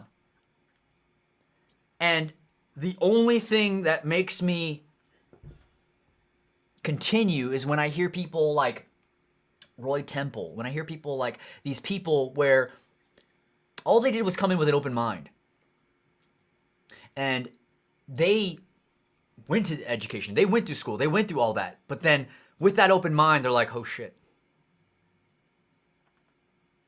And I've been meaning to send an email to Sonke, just be like, dude, I understand. I get it. But I'm from the streets, homie. Like, I can take it. I can take oppression. You know? Like, I've been to hell and back. What are you gonna say that no one hasn't said already? You know what I mean? So all I'm saying is what we're doing is really, and this is where I think the group helps as well. Because seeing what the group, what everyone else is doing allows for the breakthroughs to happen. And this is why I always say I'm proud of you, your courage, because it takes a lot of courage to question parts of ourselves that typically isn't questioned.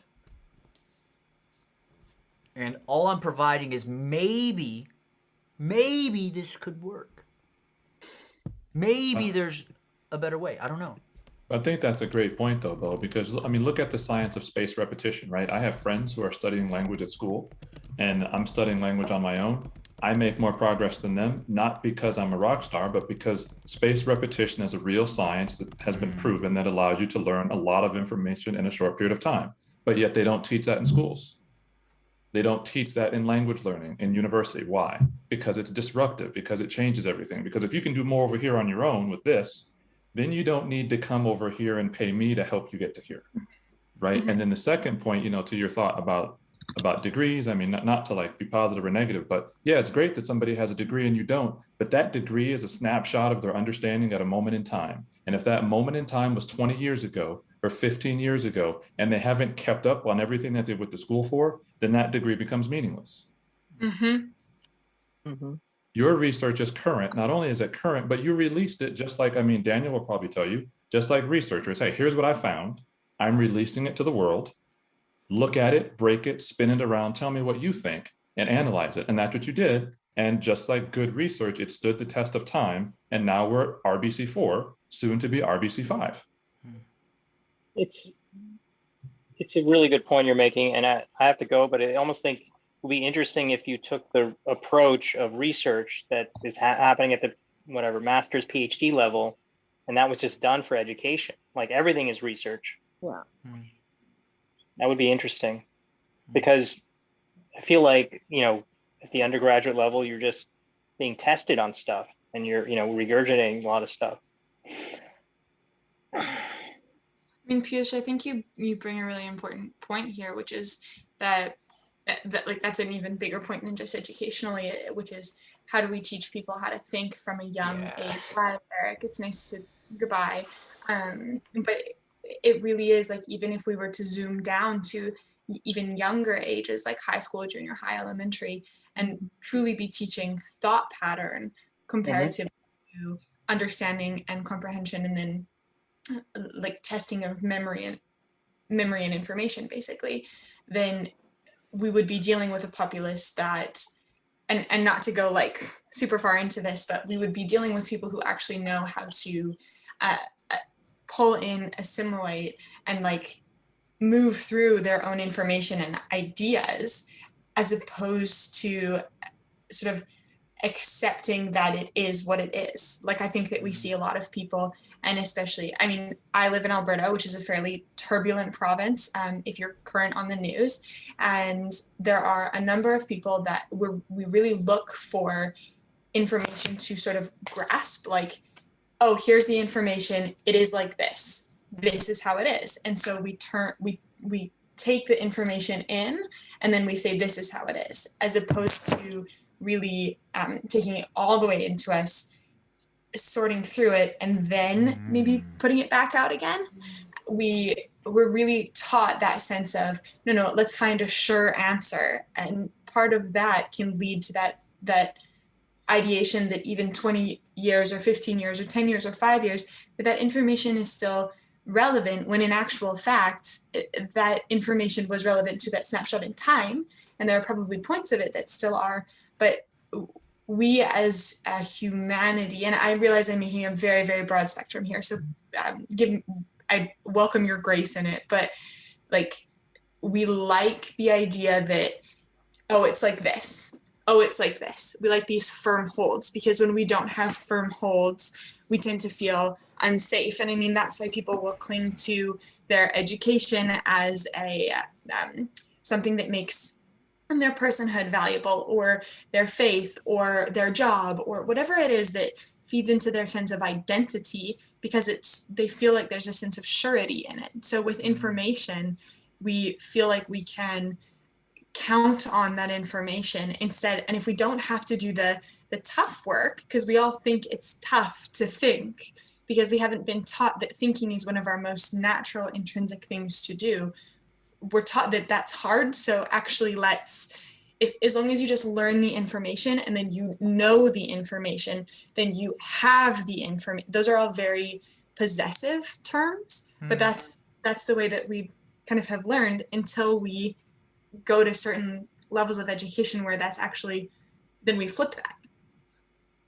I don't know, sorry, I really kind of into that, but I look at people in the province that I live in, and even within my sort of age bracket, and there's a very, I don't know, it's quite interesting to see so many people who are not necessarily engaged in the process of actually learning and creating their own thought system, so much as finding something to hold on to because they just want something safe, or they just want something that makes them feel like they know where they are.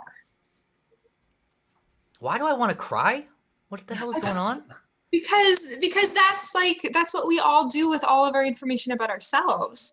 I think maybe the sparkle in your eye, Bo, and I'm, again, generalizing here, but because it is hard to really examine our identities as things that are not actually us. It's hard when we recognize, oh, I think, like, I'm a person that lives with a clinically diagnosed eating disorder. I look in the world through a certain lens of beauty and grace and what body should look like, et cetera, et cetera. And when I really unpack all of that and recognize, oh, none of that is actually me. That's not Leah. That's something that I learned and that I took and that I accepted and that I believed was true, but it's actually completely false. There's a sense of betrayal there. And I think that maybe for people, and I'll end this on this point because I don't want to take up too much time, but I think that for people, when thinking can sometimes feel like a betrayal of what we know, because if we know things, we don't have to think about them.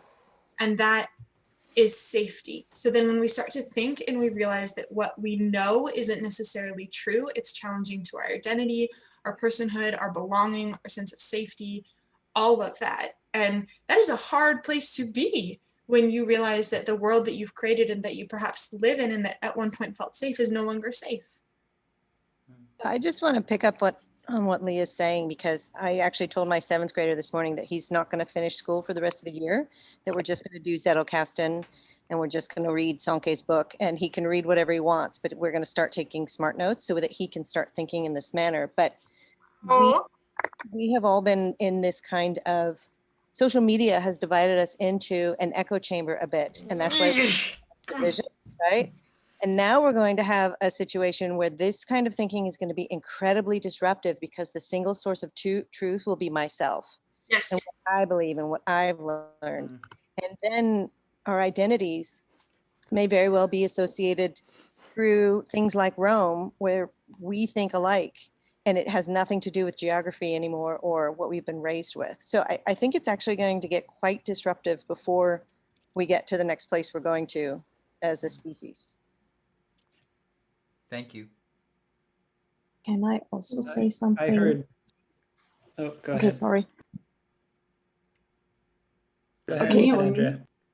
I find it very interesting what Leah and also what Ellen said before that, because I have been studying in Germany and in China, and I had a lot of contact with people from America too.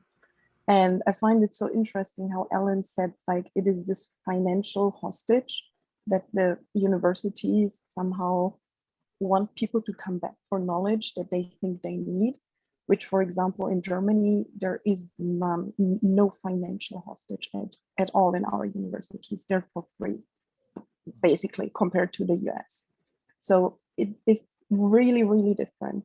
But what I have seen in Germany and in China is this like authority of posteriority, that we want to cling to what is like what Leah just said, to this like safe haven of what people have done before us, not just in the thinking way, but also in the teaching way. And we are just teaching like people did 100 years ago, 200 years ago, when there was just like, you know, you could write something down on a table and that's it. And you had to copy it down and then think through it on your own because you had the time. But right now we do not have time anymore.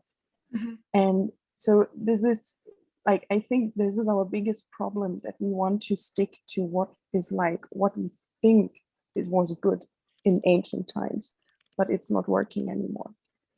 And to dare and jump over that like hurdle is very, very hard for us.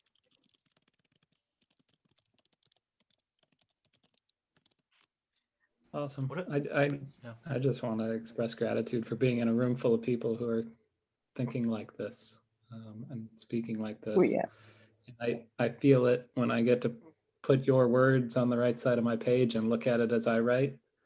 And earlier I wanted to jump in, and as you were talking about the challenges that you and Sonke have faced, Bo, I was like, you're raising an army here. You're building an army of compassionate people around you. And that felt a little too violent to say at first.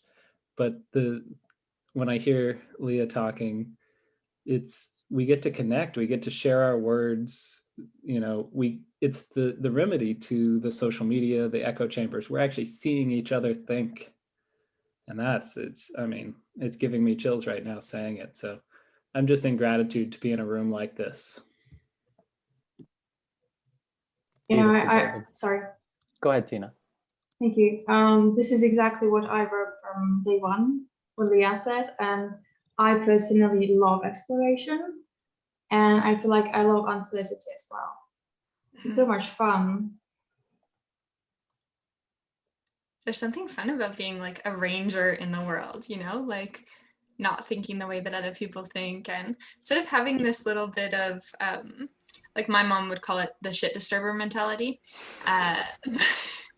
It's kind of just, it's this little like thing inside you that just says, but what about? But what about? And there's a curiosity to it. And curiosity is that thing that drives most of us. Like, you don't sign up for a 42-day course with a bunch of strangers and carve out a number of hours in your week to learn a system without some degree of curiosity about what the heck you're doing and how it might function for you. And maybe there's like minds in there, you know, and I think that curiosity is one of those human characteristics that we can really dampen or we can really encourage. I like the length of the book club, I'll say in quotation marks, because it weeds out the people who aren't going to put in the work. Because look how many people who started who aren't here on Sunday, right? I mean, there's a bunch of hype and everybody's excited and it's the new year and I'm going to work out. And then what happens, right? So people who are invested will be the people that'll go through it. And just like David was saying, I mean, those are the people who'll be able to have all these experiences, who'll think so much differently than they did before, and they'll carry that forward. How about people we haven't heard from?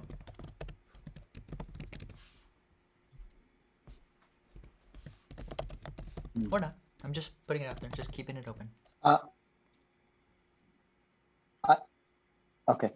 I wanted to also share that I literally before this call I had a call with my therapist, and I was sharing about wanting to take things slower and internalize things. And she said, "Well, that's interesting. Where did you get that thought? Like, how did you start thinking about that?" And I said, "Well, you know, this is going to be a long explanation, but let me tell you about the book club I'm in. It's gonna blow your mind." And I said, "This wasn't my thought. This was a thought I read from somebody else." Wow. Holy shit. And then I told her this is radical stuff, because I got to get vulnerable. So write, and you can't fake it, because like after a few bullets you sort of are in there or not. And then I saw somebody else's. Sorry if my connection is unstable. I'm quite far away from network.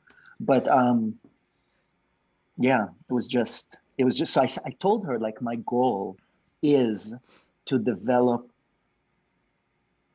a better understanding and better grasp on what my values and wants are through this system, rather than just research. I'm an internal research process. Don't know if it resonates, but that's that's what I'm taking from what Leah and others were saying here. Can I pose you a question? Well, I guess to Shimona and the group here. So if I'm learning from other people's thinking, do you think what we're doing now with this bottom-up structure of being open-minded, do you think that is causing an actualized effect in our personal lives, in our real lives, like outside of this? Yes. So I mean, going back to what Janelle and Leah and Alan and everybody were kind of saying, when you're talking about bridging division, political partisanship or whatever, part of the ways to bridge that is deep empathy for the person you're talking to, and understanding how they may have come to the position that they hold. And when we're doing that for ourselves and seeing the flaws and the challenges and the emotions that our own writing is doing, I think when we hold that space for ourselves, it's so much easier to do that for other people. And then, to do that then in a group like this, where you're having people feeding off of that and being supportive and guiding you in that journey and sharing and nodding their heads, and that just doubles down on that power. And that's a really special thing. So does it matter if we get to the end of the 42 days on day 42, or does it matter if we lag a little behind? Does it matter if we're get gold stars everywhere? Okay, I'm just checking. Yeah, just checking. Well, because I joined super late, and I put it in the chat. I was like, "What's the best practice for catching up?" And Bo's recommendation was take it slow and be thorough. And that was repeated in, you know, all the other stuff I was reading from other people was the thoroughness and bringing your whole self to the different daily challenges. That is the key. And I've seen that play out. I kind of want to add something more, because there's just so many good things here. What brought so much aha moments here was that right before this book club, I did a challenge for 30 days to write on Twitter an essay every day, and 30 for 30. Did Dickie 30 Bush for 30, ship which for 30, 30? which Yeah. is great, but I can write 30 essays. I could write 60. I wrote 60.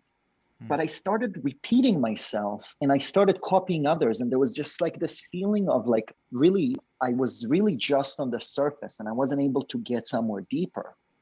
And kind of relating to what Daniel says, like sort of, how do you, is there more there to explore rather than chase more publishing or more saying or more like neither of these, they were really vulnerable essays, a lot of them, but still I wanted to dig deeper. And I think that we are sort of on the precipice of that with a lot of this kind of work. Bo's question is, I think it's a very easy answer. When we read novels, where there is like one character is very fleshed out, you can really read their thoughts and everything they're experiencing. And once this character has to suffer something through, we feel with them. And I think this is the point when you start to internalize those character traits and what the character is thinking. But this time it's not about like a fictional novel or something. It's like real time and people that are just sitting somewhere else on this world.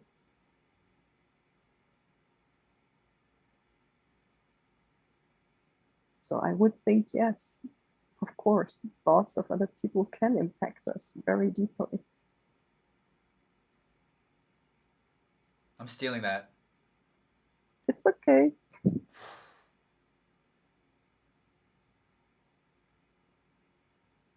Holy shit. Yeah, it's good stuff.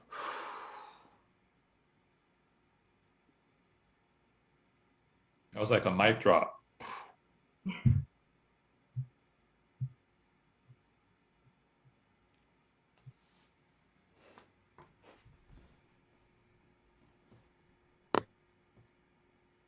And that concludes this week's book club. Everybody for coming.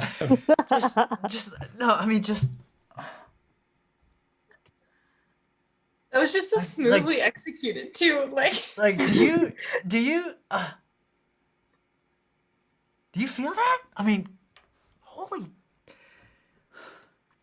I do not know, like I grew up, for example, with Harry Potter, and like for me, Hermione, she was just so like, I don't know, she impacted me so deeply. I think without her, I would not have been able to study medicine. It sounds crazy, but like just the way she's thinking and the way she was behaving, she really impacted me. I'm just like, I don't know if you can see me over here. Like, I know. I get it. I totally get it. Fun story about that. I actually didn't know until I saw the first movie that her name was pronounced Hermione. I thought it was pronounced Hermione. And so in my head, I said Hermione for like 7 straight years before, well, for however long, you know. And then I was, me, second grader in German, for me, Dumbledore was Dumbledore until I don't know when. I pronounced everything in German. That's is amazing. even that is like a very cool way of being like, the way that we process things in our own minds is different than the way that the rest of the world processes them. And I totally understand. I always thought, gosh, if I was like as brave as Hermione, or for me, I read a lot of World War II literature growing up. Like I'm Danish by descent, and so I was really fascinated by like the Danish resistance and these people who thought differently and were so brave and so creative. And so, and that kind of mentality has been something that it has been really inspiring for me. So I feel like lots of people, Alan, I know you love the Teenage Mutant Ninja Turtles. Like, I feel like everyone probably has these characters that they draw some degree of inspiration for their own thought patterns from.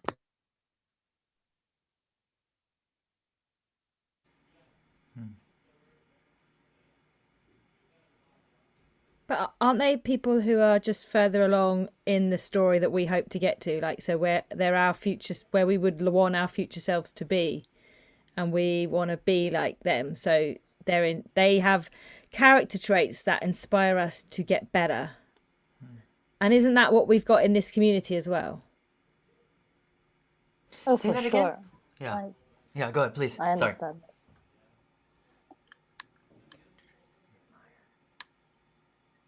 Say it again, or Geneva?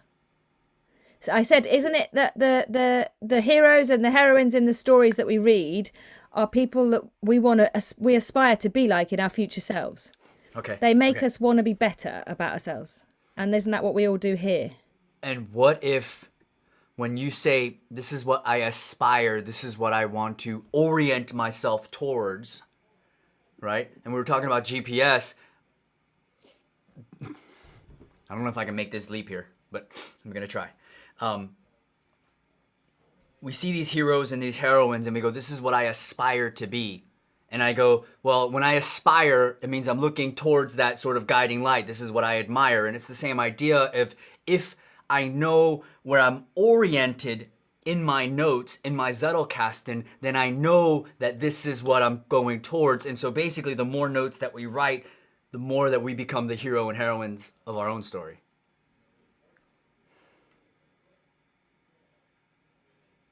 I don't know that because I've not on the Rome journey as far as you are, but I have a question and something that I've learned. Sometimes we have to say no to say yes to the thing we really want to say yes to. So actually, is it not about, is it, I don't know where that fits into Rome, but is it, yeah, Bo's frozen, I think, for me as well. It's just looking very deep for yeah, I think there's a bit of both, isn't there? Because you can't say yes to everything because we haven't got time to capture everything. So we have to just capture the things that mean the most or resonate the most, and then obviously process the ones of those that mean the most. But you don't have enough.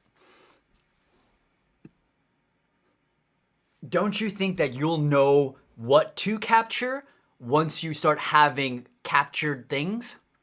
Yeah, I capture things all the time. I just don't capture them in Rome yet because I don't know what to do with them. And I've done it, like Patrick says, there are so many other systems that we've tried to capture things and they've not worked. And I've made a mess of them. So I've just not done them in Rome yet. So yeah, I still try and capture them in various other places, not knowing what I'm going to do with them yet. But I'm hoping that one day when we start capturing them in Rome and we've got the habits that you're creating and helping us build, that's where all this ahas and the pings and all of those things that you keep, showing will happen. And I trust you guys enough to not have to worry about it. Yeah. I say just start dumping stuff in there, right? I mean, just start trying it out, dumping stuff in there. It's like I waited for a long time to speak in Japanese, and my buddy's like, you know what? You're never going to be as good at it as you think you need to be to use it. He's like, just start doing it. So yeah, just dump stuff in there and just let it flow. Organize it later. Yeah. No, I have started that. It's the more the how do I get it in there quick enough sometimes as well. But that's the detail, isn't it? And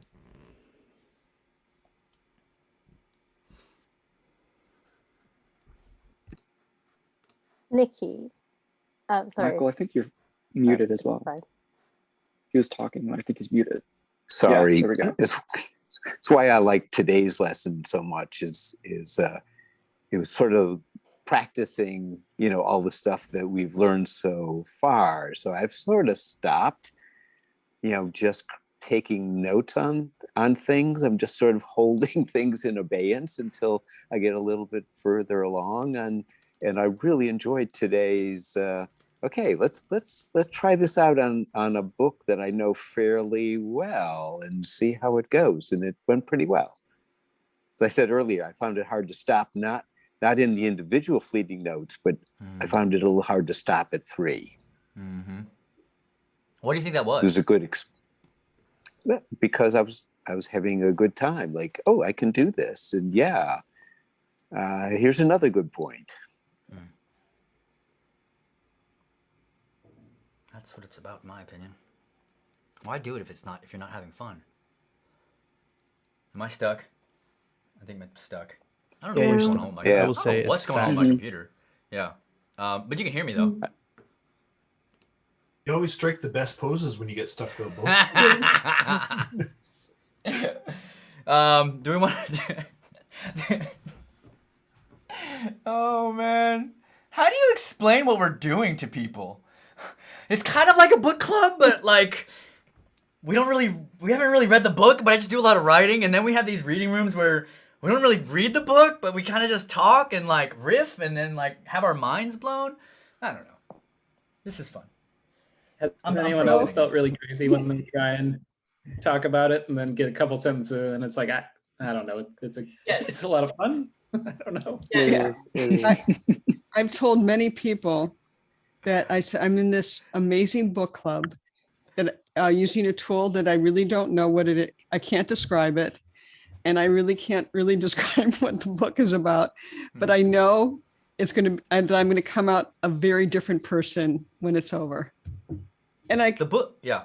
No, I mean that this entire experience, there was like no doubt in my mind when you talk about actualizations, there's no doubt in my mind I was going to be a different Linda in 42 days. Like how in the hell did I, where does that come from? But it's like this soup, this energy or something that you can, there's something in my being, it resonates that possibility.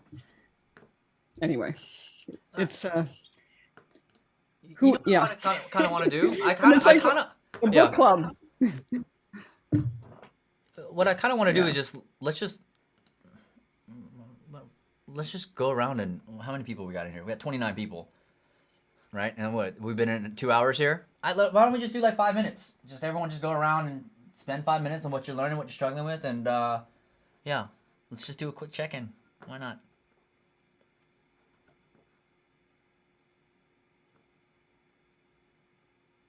Steven, you want to start? Sorry, did you say my name, Steven? Yep. I'm starting from the bottom of the list yeah, here. man. I don't know. I feel like I'm getting pulled into this deeper and deeper every day, and I'm absolutely loving it, and I'm loving the community. But I can only echo what Linda just said. I'm excited about it. I tell my friends about it. I bore my wife with it, like her eyes just glaze over sometimes. Doesn't really understand what I'm so excited about. Signed her up for RBC5. Yeah. But I'm still struggling with the bigger picture, and of course, like the Zettelkasten system in general, and how that fits into Rome. So I'm still very much a beginner in like not really understanding what a literature note is, or haven't gotten to permanent notes yet. So, I'm just trying to, again, trust the system, trust the process, and, just be okay with not knowing for now. And I feel like it'll come clear to me once I just invest the time.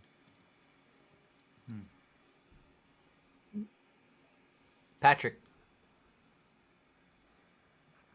Yeah. Can you hear me? Yes, you can hear me. Yeah, I'm having so much fun here. I'm pretty similar situation than Linda. I was talking to a friend of mine about the course last week, and by the way, he signed up for Rome Book Club 5 immediately. I couldn't tell him really what this is all about, but he saw just this fascination and glaze in my eyes, and that was what sold him. So with the last exercises, I'm now getting to a point where I say that I think I get at least fleeting note capture phase, and so I understand it, I can apply it, and I'm still yearning for, of course, more, and looking forward to get to the permanent notes. But these sessions here, these 2 hours, 3 hours, now we're not making 3 hours, maybe today, I don't know. but it's such fun. It's so deep. I'm really loving it, and it's really good to see you on this day and on the Sundays. And really thank you. And I'm really enjoying if we meet in the chat room, which is at least I look at 5 times a day into it. I really like this place, and yeah, it's so great. Thank you. Michael Walsh. Make sure I'm not on mute. Thank you, Russell. Sunday, Bo, when you asked for essentially volunteer teachers, I said, I don't know if I want to raise my hand, so I did not. And I have to say, I'm sort of glad I did not, because I was so impressed with the things that a lot of people said. I can't remember everybody who spoke, but Alan's metaphor for the art museum stayed with me, and Isaiah made a couple of points that really stayed to me, and even George made an interesting observation about you can't have a conversation without surprise. So I was so impressed with that. I said, you have been doing, I'm speaking to myself, you have been doing the lessons, but maybe you haven't really been doing all of the work. So that prompted me to go back and look at what I wrote before and think about, I was doing the lessons, but I wasn't thinking as much as I think I should have been about what the lessons were about and where the lessons were taking me. And I've been doing that since then, and I'm much happier, much more confident, and it's thanks to our community here once again. So kept another step forward, and looking forward to, at some point I'm going to be afraid it's going to end. I'm not there yet, but because I want to get to the point where I start capturing things that I've always wanted to think about more deeply. But this is a great experience. That was great. I was gonna call on everyone, but no. You need to learn how to stand up and speak your own damn voices, okay? But I'm just gonna leave it. You all know what you're doing. I'm gonna mark you off the little to-do list to let you know that you're done it. But when you want to speak up, just a little check-in with the group. I'm Chandu. It's almost like I don't want to copy blocks from what Michael said, and everyone. So that part, I think the community aspect of it and the repetition that we are going through, we started with why.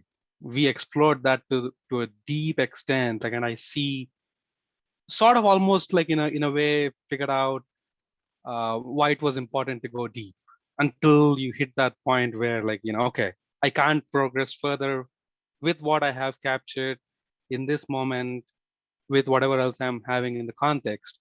And when I'm seeing the exercises, I feel that I'm not a genius to come up with oh, I know what's going to happen next, but I have that sense, I'm starting to see, okay, now we have understood this block, we have understood. So I'll tie this to 2 things. One, the amount of learning is crazy. It's not today I learned, it's today I sort of realized this was wrong, this didn't work for me, and here is why.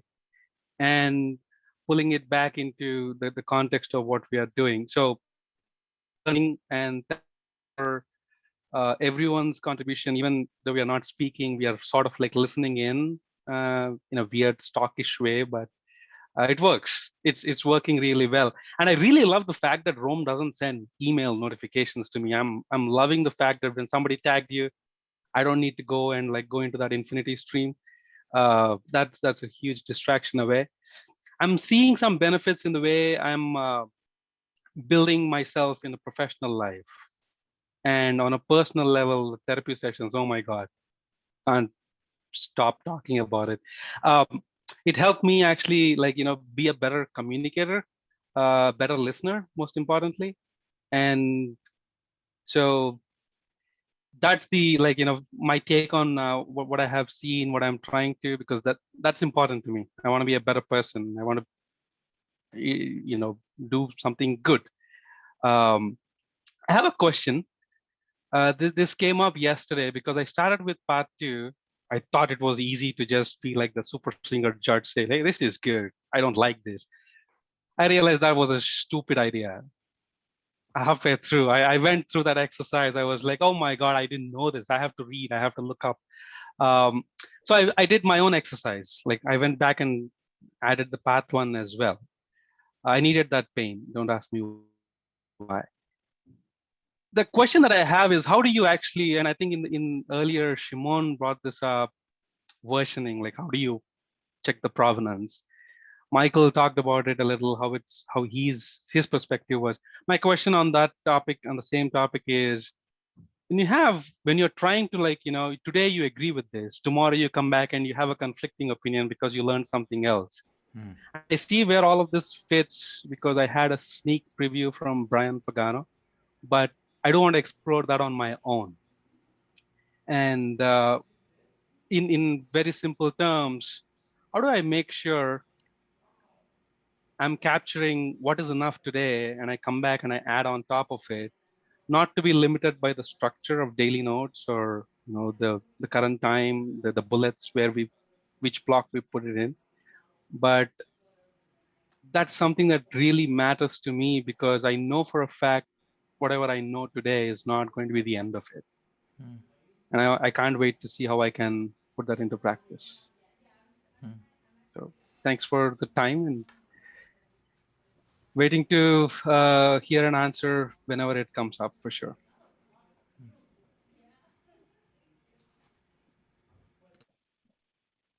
Hey everyone, this is Eric. For me, I don't know what to say really. I've been kind of in a limbo because I've been taking notes for so many years and everything. And I kind of have stopped because I don't know what to do next, but I do know what to do next, but I'm kind of waiting to get through this process so that I can kind of, have a fresh start and build a new system going forward. So my old notes and everything, I'm just kind of almost to a point where I don't even bother at the moment. So I really want to get that fresh start and not try to pull in all of the baggage, if that makes sense. So I've been trying to be patient with it. And I think that's been a big benefit. The fact that we're not jumping in and seeing the whole process up front and we're slowly walking through the steps, even if we don't understand what we're doing, but it's all starting to kind of fit together. That process of just kind of slowing down and not thinking about this whole system in as a whole has just been very helpful for me. I want to spend more time in the roam graph. Just been so busy lately. It's just been hard to have the time to sit down and focus and spend an hour or so doing that. So that's one of my goals, is to try to do more of that and just can stick it out through the end and see where this takes me. So.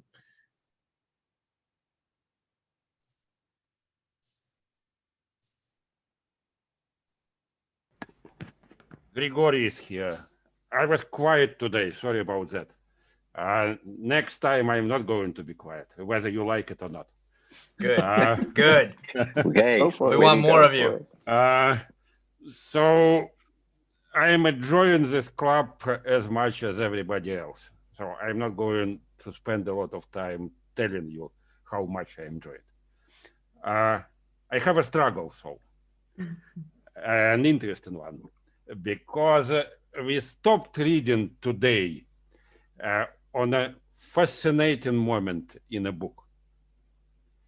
If you remember, it's about Luhmann discovering Zettelkasten. And how did he discover it? Did he go to a library to borrow a book about, the greatest and latest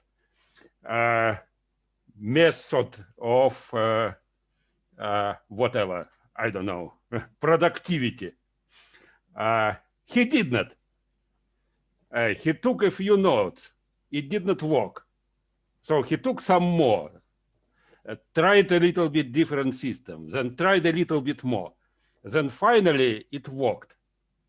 So I have a question that begs me. And one version of this question, why not we doing it? And a little bit milder version of this question is what would Luhmann do if he was a member of our club?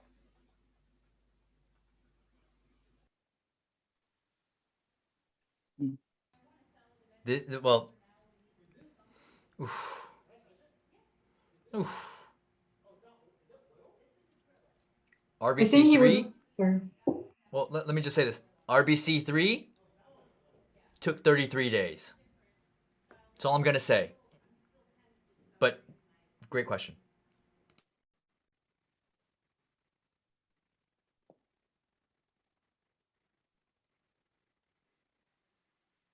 No answer for you, Grigori. Today. I know.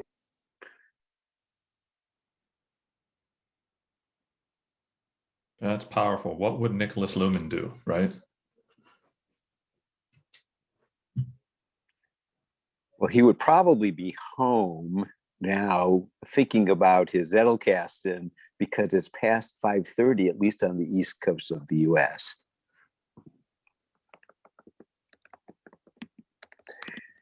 But a related question I have is this, we all are very excited about this and think that this is maybe like revolutionary, but why hasn't anyone else thought of this? Why is it, you know, a outsider German sociologist that nobody outside of Germany and sociology knows about? Is Germans this tend easy, to be Michael? very. What we've done? I would say no. And I think that's a big reason. This is self-discovery. I think Leah, this is what your great rant was about before. Like if we don't think of it ourselves, how true can it actually be for us? So no matter what the external system we try to adopt is, it's not going to stick. Like this is, I don't know about y'all, but my perception of time has totally transformed in this book club. And I think that is because in a way, if you show up, do the work 20 minutes every day, like we're reforming the way we're thinking in real time going through this. And so what I'm learning is that time is an illusion. And the way I think we interact with the Zettelkasten is, again, just really, yeah, it's affecting me very deeply in that way. Yeah, I couldn't say it better, Chad. I mean, it's like I'm learning all these. I'm not like a martial artist, but it makes me think about it. I mean, it's like I'm learning a style from you, something you just said. And Daniel said something earlier, and I've got notes on something Michael said, and Bo said something. And like all of a sudden, at the end of this, I'm a better person because I can take all these things that I learned now, compress them, and then I add that to my repertoire. And then I go out and I use that tomorrow. So it's pretty awesome. Perhaps to that question, why hasn't anybody else thought about this before? I think, at least when it comes to what I always wanted to have, I wished something like this would have existed way earlier. But I'm no programmer. I don't know how to do things like that. And also, I think if we look at the Zettelkasten that Luhmann did, it is kind of programming in a very simple way. But still, if you are not accustomed to do things like that, then, and you are perhaps like trained in a completely different field, you will not start using these kinds of ways to do that. And somebody said, like, did he go to the library? To be honest, I don't know if anyone has ever been to a really old library where they still have those exactly the same cupboards that Lumen used, where they have those little zettles, one after another, with like only like, there's like big points, what's the book about, and where you can search for different topics. And back in the days, that was the librarian's like work to find you the real books you wanted to have, because that was too hard. And I think he just combined these two concepts, doing his own thinking in a way a librarian searches for the books. This is at least, that's the only thing how I can imagine how he came to the conclusion how to use the Zettelkasten. That's a great observation. Card catalog, that's what we call it in the US. Wow. Yeah, it's like, it was like in the ancient times, the only way to find the books you wanted to find. So idea catalog. Yeah. Just to piggyback on that, do you think Lumen was an outsider? I would say yes. Mm-hmm. He wasn't. Because I believe he was a lawyer or an accountant. he was very, very low employee of the state. Yeah. And he was just interested in sociology. So he just started learning on his own, and without having studied to become a professor, an associated professor to the university. It's like unheard of. So he is quite the outsider, yes, totally. But he was just like so in love with that topic, so that's why he did it.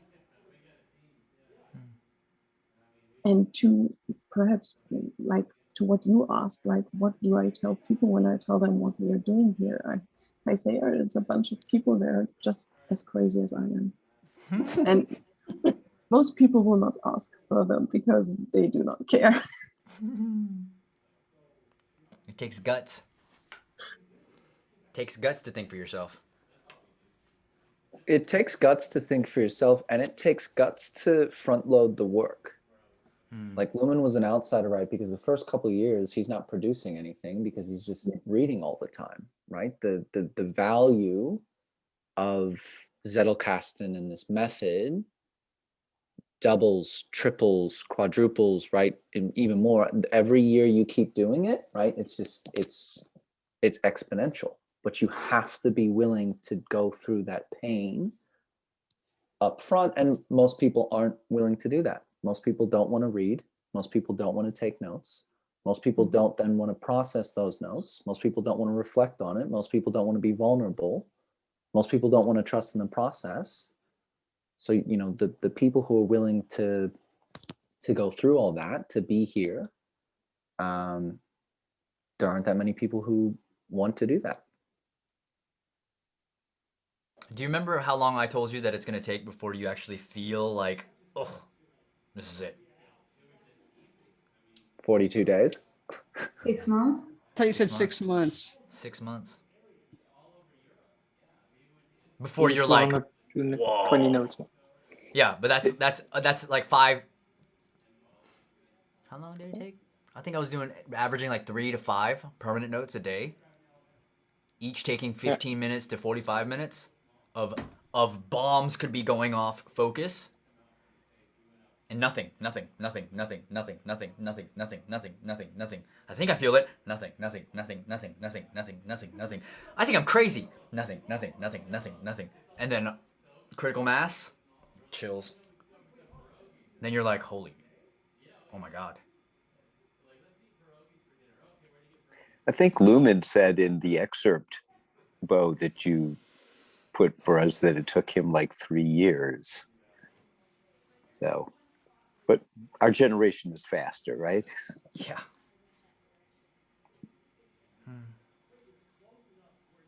I think this book club is like the support group for people building Zettelkasten. Then afterwards, it's the alumni. The alumni is doing the same thing. The alumni right now are building out their Zettelkasten. They're hitting critical mass. They're writing articles already. But that community is what the accountability. Like basically, when I started this, I had two different accountability partners. So basically, I was sending a DM every time I got done with a new permanent note. And they didn't have to respond back, but it was just having another person that I can go, okay, I'm doing this, I'm doing this, I'm doing this.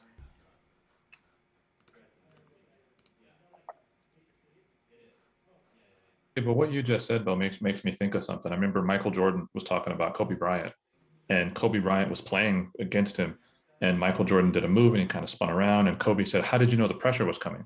And he says, "Well, because I could feel it on my leg," right? So Jordan was teaching him how to get better, because if I'm way up here and I'm this much better than everybody, how do I get better until I help people get up here? Right? So that's what you're doing. I mean, you're here, but you're helping everybody get up here, because once everybody gets up to the same level, then we're like, okay, we all kind of move up together. But if one person stays at the very, very top and doesn't share, they don't get any better and nobody else gets any better.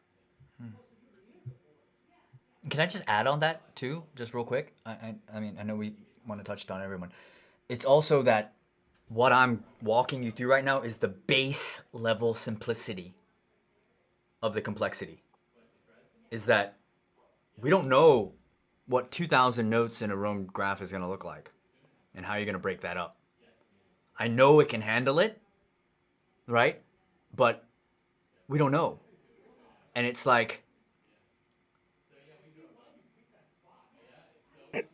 there's going to be complexities that, like Brother Spirit really did something where everyone was really struggling with, this idea of, okay, well, what if you have like Zettel questions or, thoughts that aren't fully thought through? And it was just like, what he built on top of this lightweight structure was like, everyone was like, oh my God, and then Joel Chan, what he brought to it, and it's just like, what it is, it's just like what you build on top of it is what matters.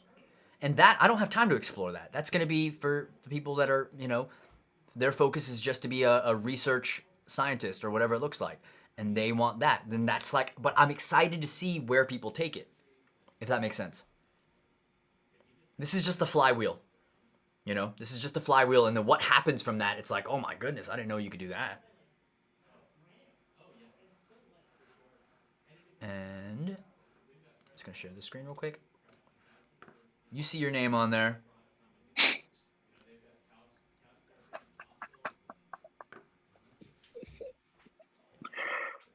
Let me zoom in a little. I'll get this over with.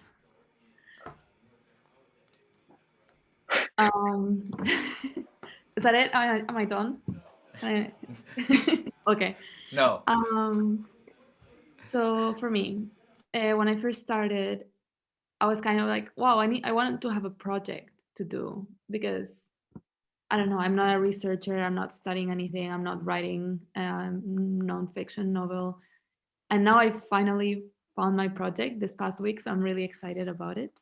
Like now there's like, it's a long story, but there's like a nonfiction novel idea that I had.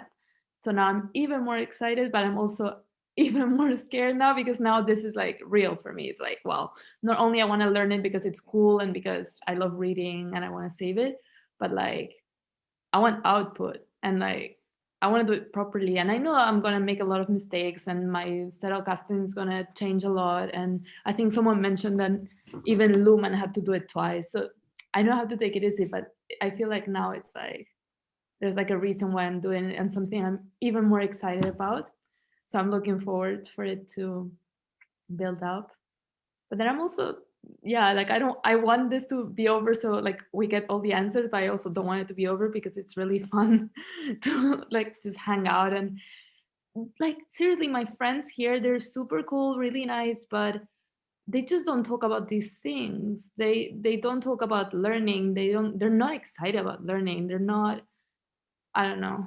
It's just not the same. So this is like very cool to be with people who completely different people, but we're all like curious and we all love learning. And so yeah, that's my experience so far. I spoke. Brilliantly as well. You spoke brilliantly, Anna. Thank you.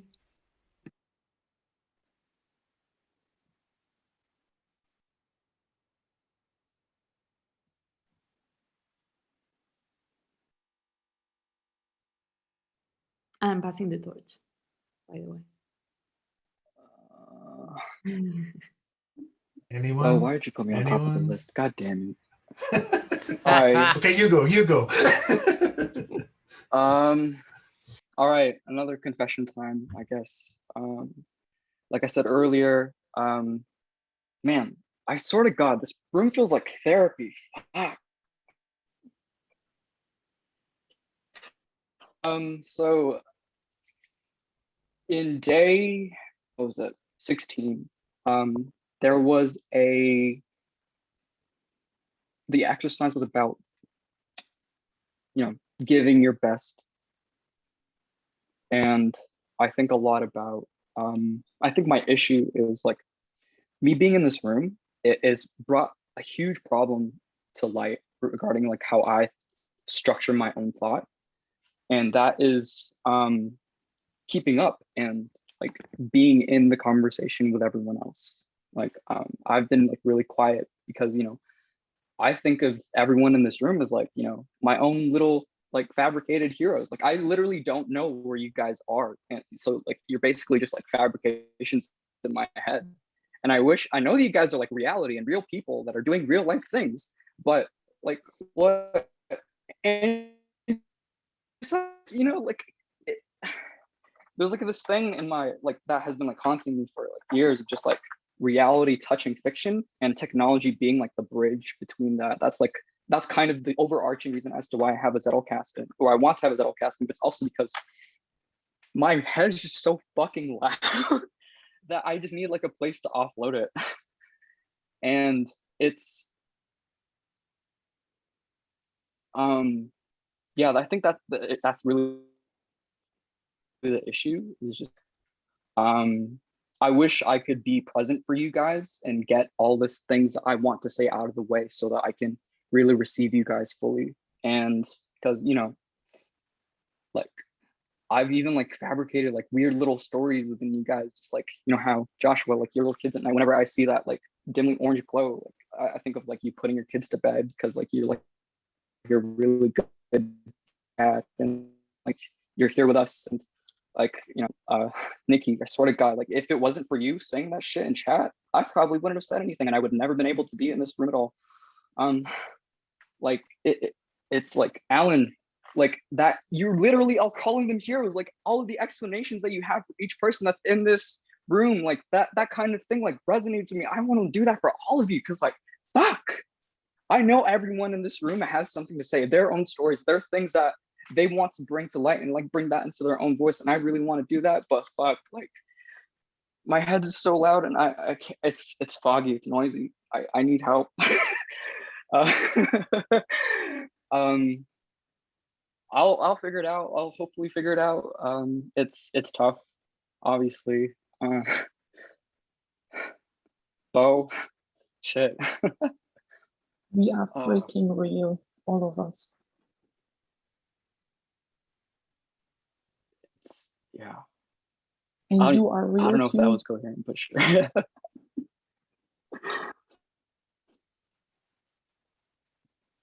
I mean, Russell, you're doing it.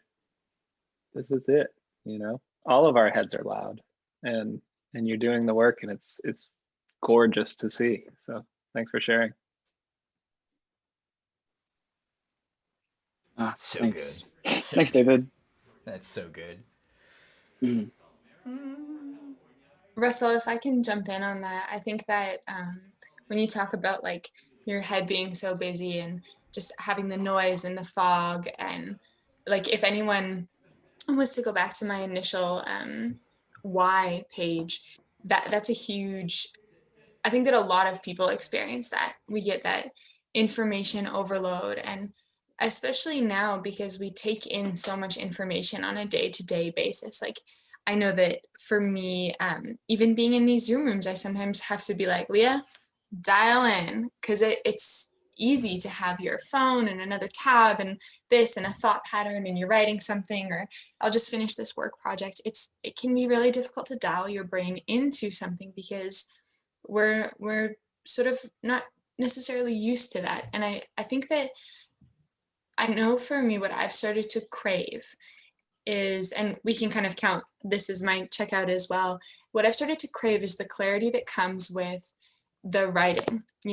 Like even for myself being a bit behind, I notice in my own guts kind of this crave of, oh, I want those bullet points. I want that feeling of tab next thought until I've finished the thought. And I wonder if some of that busyness and noise might start to fade out the more you are in the work, you know, because it's sort of like if you have all these little sparklers, like if you think about, you know, a birthday cake with candles on it, you blow them out one by one. But if you think about a birthday cake with sparklers, it's very unpredictable and a bit chaotic. And if you're like me and happen to love sparklers, like, you know how that can the visual of that is like ideas, so much going on all the time. You can't blow them out. They sort of have to finish their way all the way down. And I think they sort of slowly lessen like an inverted triangle. And I wonder, Russell, if you continuing to just do the work at your own pace and sort of pour it out of yourself, that can be really clarifying, you know, like literally the action of pulling pieces out of your brain. And I'm intentionally really kind of talking slow right now because there's something quite beautiful of like pulling it out of yourself, and then the exhaustion that comes with that, or coming to a dynamic like this and sharing really vulnerably and openly and authentically. And then there's a bit of an exhaustion that comes with it, and it's because you've actually moved through something. I don't know if any of you have experienced, Bo, that's so affirming for me, thank you. I don't know if you've experienced when you just have a day that's like back to back to back to back to back, and you sort of come to the end of it and you think, gosh, I'm tired, but you're also weirdly energized, but you feel a little bit loopy and you're not really like present in it, and you sort of have to have a come down. That I think for lots of us, we work online, we work from home, we're on screens, whatever, we're probably all very familiar with that. But then there are certain things that you do and you sort of come down and you meet yourself at that ground level and you sort of mellow out. And I think that part of the process of the Zettelkasten and writing and just sort of like literally, I think, and I'm just very visual, so I literally think about like pulling ideas out of myself, you know, because for me, when I get, and I've shared with all of you that I live with like a lot of stuff in my brain. And so the idea of when I've always said it, sometimes when I feel too full, there's no room for anything else. And so I literally feel like I have to pull out to make room for new. And Russell, I don't know if any of that resonates or feels like it maybe helps with the brain fog, but I get it and I hear it, and I live in that foggy space. So I know that when there are these fleeting moments of like clarity, or I feel like, oh my God, I wake up on a Monday morning, and Mondays are always my craziest work days, but somehow they're always the day that I feel like I could do anything. And then I go to work, you know, but those moments of clarity where you feel like you can do anything, sometimes they feel far and few between, especially when we're busy and we get all that fogginess. Those moments of clarity almost feel like, and then they run away. And I think that part of writing and pulling out of yourself and sort of coming to this place that is more of a this motion than a constant like jerking. Everyone can just go with that. Like than a constant tearing at yourself. Sorry.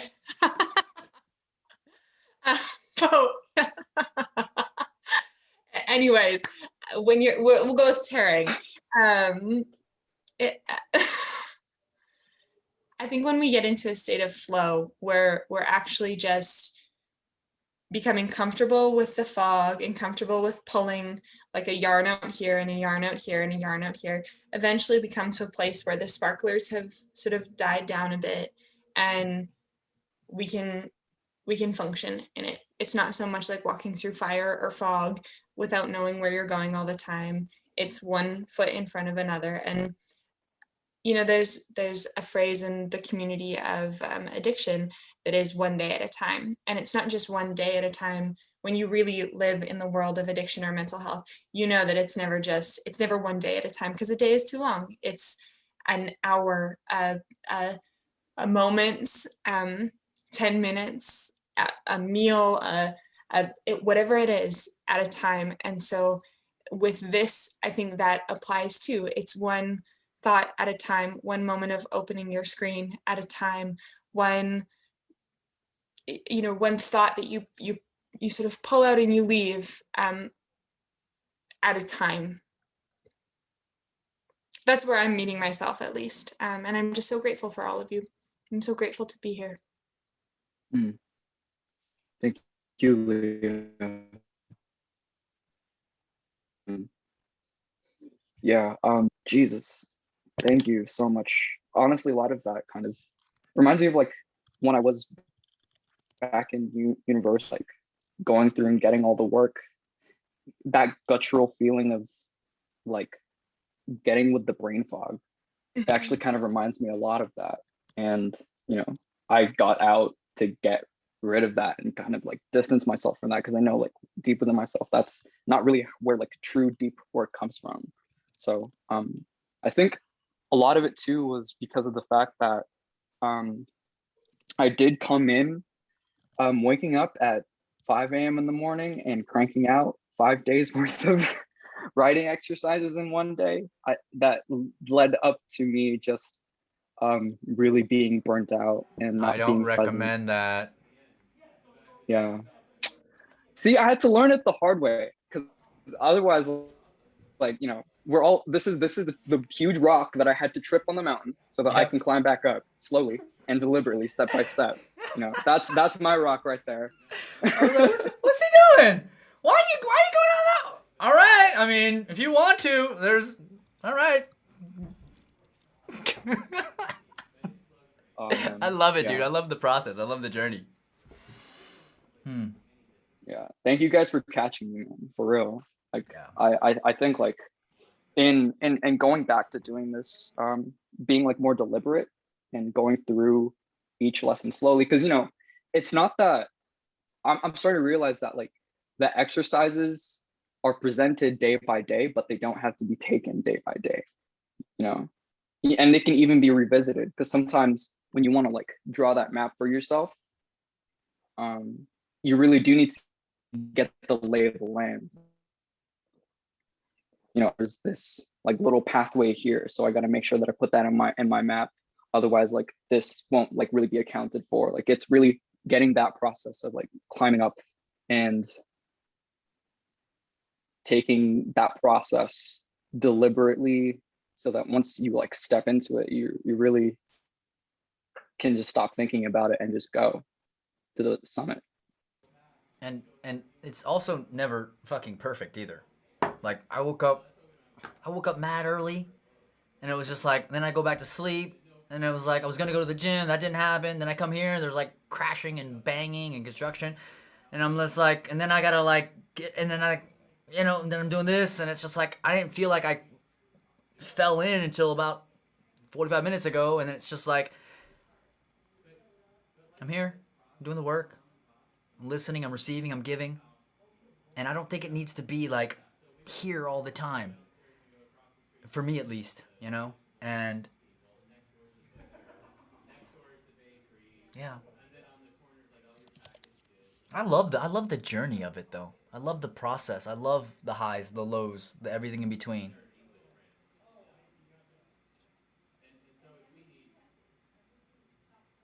Really taking in this low right now, that's for sure. Okay, I'll hand the mic over to someone else. Random strangers. You see squares. It's squares that are talking to you right now.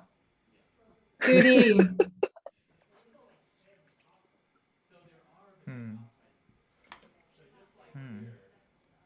Very interesting. Out of turn, but I do want to actually ask/comment on this. So Russell's experience of 5 o'clock and trying to get this. I have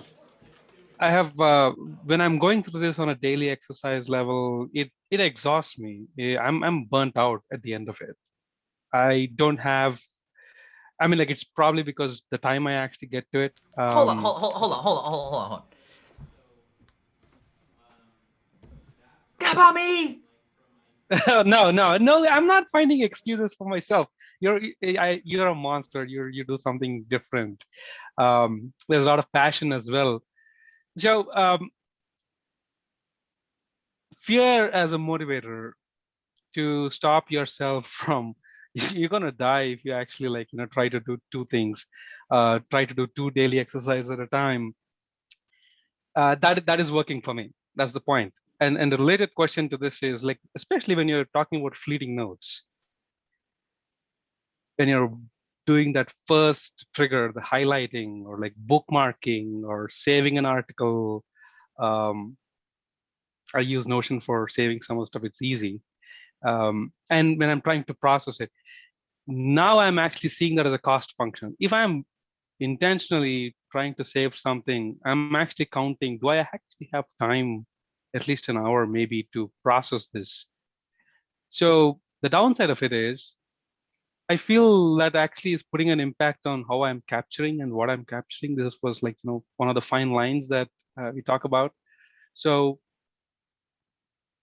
is that something, anyone else has the same challenge? Does it make sense? Did the Rome book club influence you to capture less or, make it more meaningful? How did that affect and impact? It's probably a chat room type of question, but. I would say do a Russell. And burn, yeah. Well, yeah. Like, if someone tells you, like, I couldn't have told Russell, dude, I don't recommend doing. How many you do? 4, 6 in a row? Like, I don't recommend doing it, but guess who's not gonna do that again? Not me. Like, yeah, there we go. So I would say, this is a idea that I like. I think eating a little bit really just brings my energy back up. I was like, it's just this idea of no one's telling you not to do anything, and explore it. But when you come back, you better be certain that that's not the way to do it. That's my suggestion. Go find out. Why can't I have three permanent notes? Why can't I have 3 literature notes with 1 fleeting note? I'm gonna do it. I don't care. Do it. And come back. And come back. The whole idea is do it and come back, because it's one thing to be hypothetical and theoretical about it and go, well, I think that this could be like that. But unless you do it, like I think I think about what Russell. I think I could do 4 days in a row. Why not? I could do that, but it's not the same as actually doing it. And so I'm just gonna urge everyone just to like go out there and explore, but do it and see what happens. And see what happens when a group of people come together and they stress test it and they go, well, we're gonna explore all the different ways, and they come back and they go, well, shit, this kind of works. It almost feels, Sonke talks about it in the book, it almost feels too simple. Like, no, wait a second, hold on. You're telling me that it's a tripod with the on top? Wait a second, hold on. And then you just connect it by doing that? It seems way too simple. But, I'm not gonna give it away. I'm not gonna give it away. Do the work. I'm not Yeah. gonna give it away. No. Just wait. Can I go? Can I go? Days. Yeah. Who's talking? Is that David? It's me. Yeah. Don't give away anything. Don't give away anything, please. Oh, that's why you don't want me to talk. Okay. I just wanted to say there's an amazing line out of T.S. Eliot that's spoken to me for years.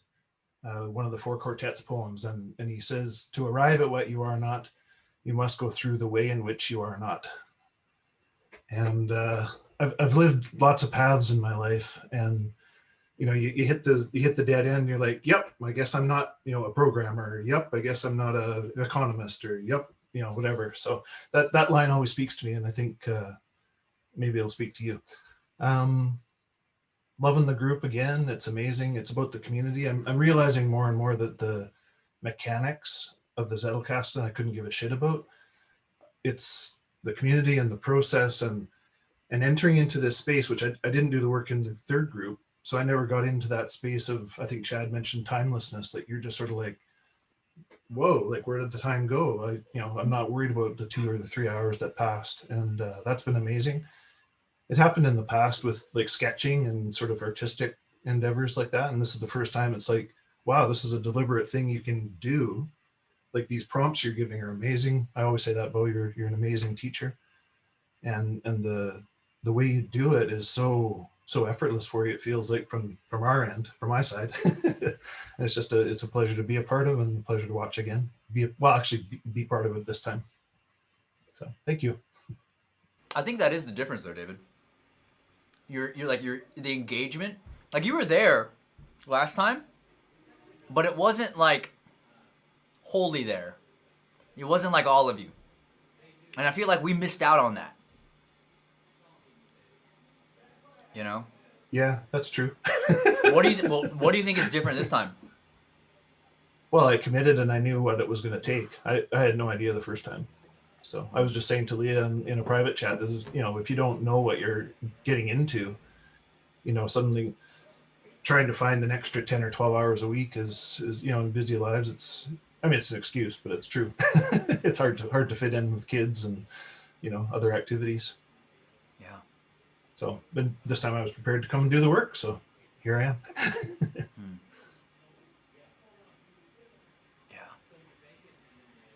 So for those of you sitting on the sidelines, I encourage you to do the work because the work is actually where the magic is. It's been amazing. The work is, well, it's not even work. I mean, let's say you get into this timeless place where, yeah. I mean, we've been sitting here for hours now and no one's moved. It's great. So. This is interesting.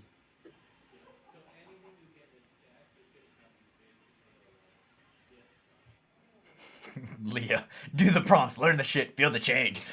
That's a shirt. That's a shirt I'd buy. I just feel like because it is like do the work, but it's also like, okay, it's not actually work though. Like no one's friggin', it's not.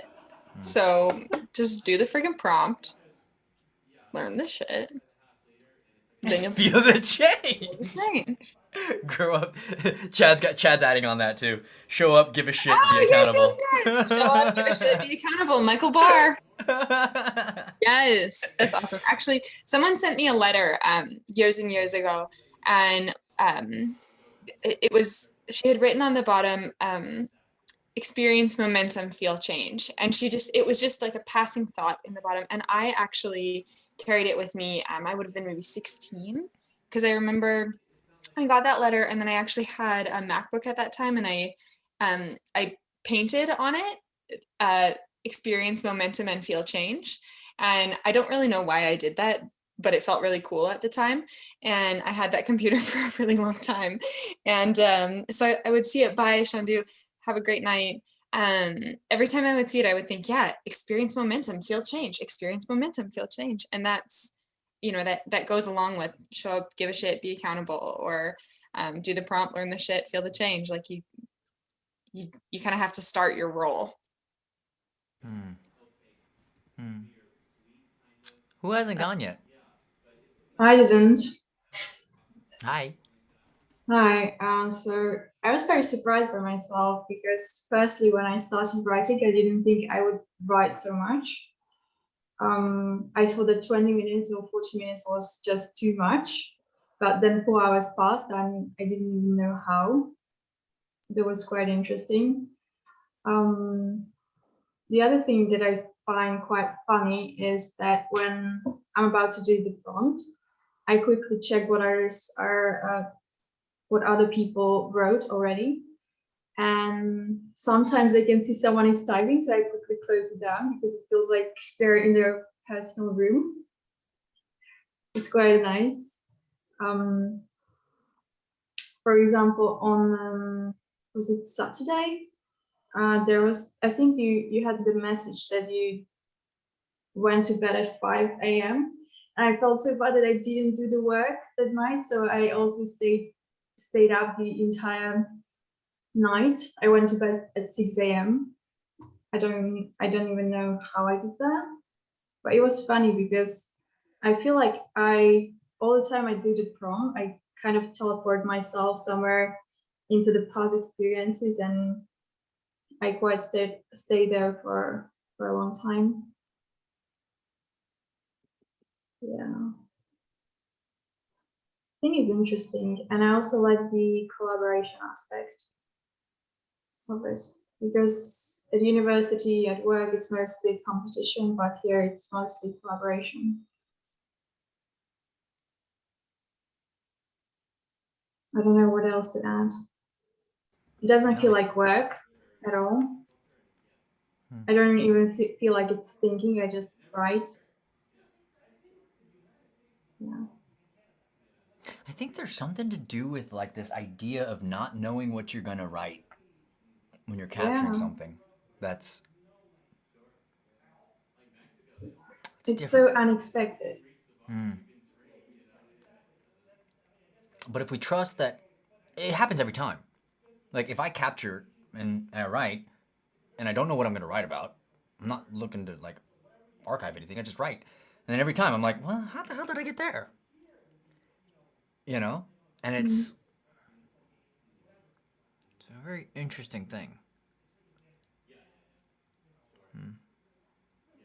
I don't know what it is. I don't know what any of this is. But it feels right. I like the not knowing part because sometimes, for example, I have a problem and I have no idea how to solve it. And then I start writing, and I know if I keep writing for long enough, at some point, somehow, not always, but it just like solves itself. And it's because I don't know what's gonna come from my writing, but like I know probably if I write long enough, either will solve it or realize it's not really important and I shouldn't even bother with it. So that's what the unexpected part of writing really helps me. I also like that you don't lose any of that too. Mm. If you can organize these ideas and thoughts, then you don't really lose anything. If you want to ever go back to it. Okay. Yeah, that's a fact. I got Yeah, there we go. God, I'm waiting for you, dude. Like, what the yeah, hell? I got 99 problems, right? But writing is not one of them. So yeah. Where to start? I mean, I suppose I could unload, but I won't. Yeah, so the Josh you see today is definitely, my past life, I suppose you could say, kind of set me up for where I am today. I spent a lot of time, it just in a different, very unique spot, but I can see the power of like critical thought and where that kind of rubs up with networked thought. So how do I want to put this and not sound off my fucking rocker, which is fine.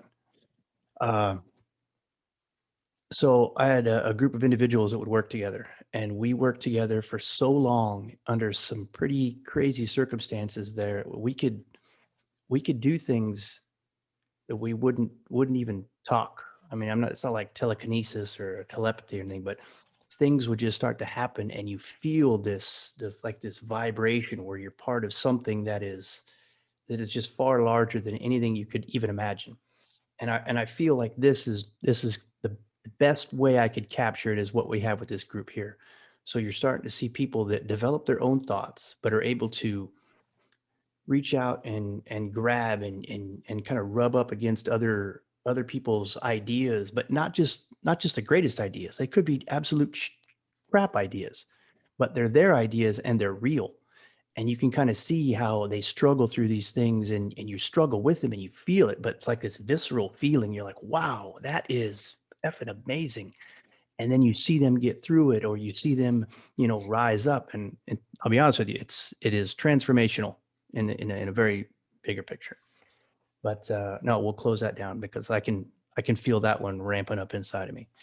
But I think this is great. This what we have here, and I think I said it last time. I'm more of a thief. I'm stealing everybody's ideas and kind of living, through their struggles because they mirror mine in many respects. And I spend way too much time inside the graph. I'm not even going to tell you. It's clearly more than a couple hours. So I'll come back and type some stuff, and I'll check out some other. Yeah, it's a long time, but it's fine because I'm usually writing in mine, and then I feel bad because I spend more time on the RBC graph than my graph and whatever. But I'm writing some other stuff. But yeah, so anyway, let's shift gears. I have two kids, and a couple of there was another lady. I think it was Gazelle. I think was her name. was talking about she has a teenager and she's looking at some alternative education for her child. So no, I have two kids, and my son, is a teenager, and he is starting to show more interest in thinking. And this is something that I want to cultivate, because you can send him to school if you have kids. I'm sure some of you folks have children. You can send them to school and they will learn exactly what they're supposed to learn, right? If they're in the States, you go to Common Core. My children go to school in Italy. So it's the system's a little bit different, but anyway, an educational system is set up to teach them what everybody learns. And I feel we're really selling them short. So he's kind of coming into his own where he yearns for knowledge, right? So he reads books, he likes to connect things together. And so a lot of what I do now is I want to show him that, hey, he can go through life and everything that happened, to you. So the person I am today is not because what happened to me. It's in spite of what's happened to me is who you see. It's not because of, it's me. I want to be that for him, also for my daughter.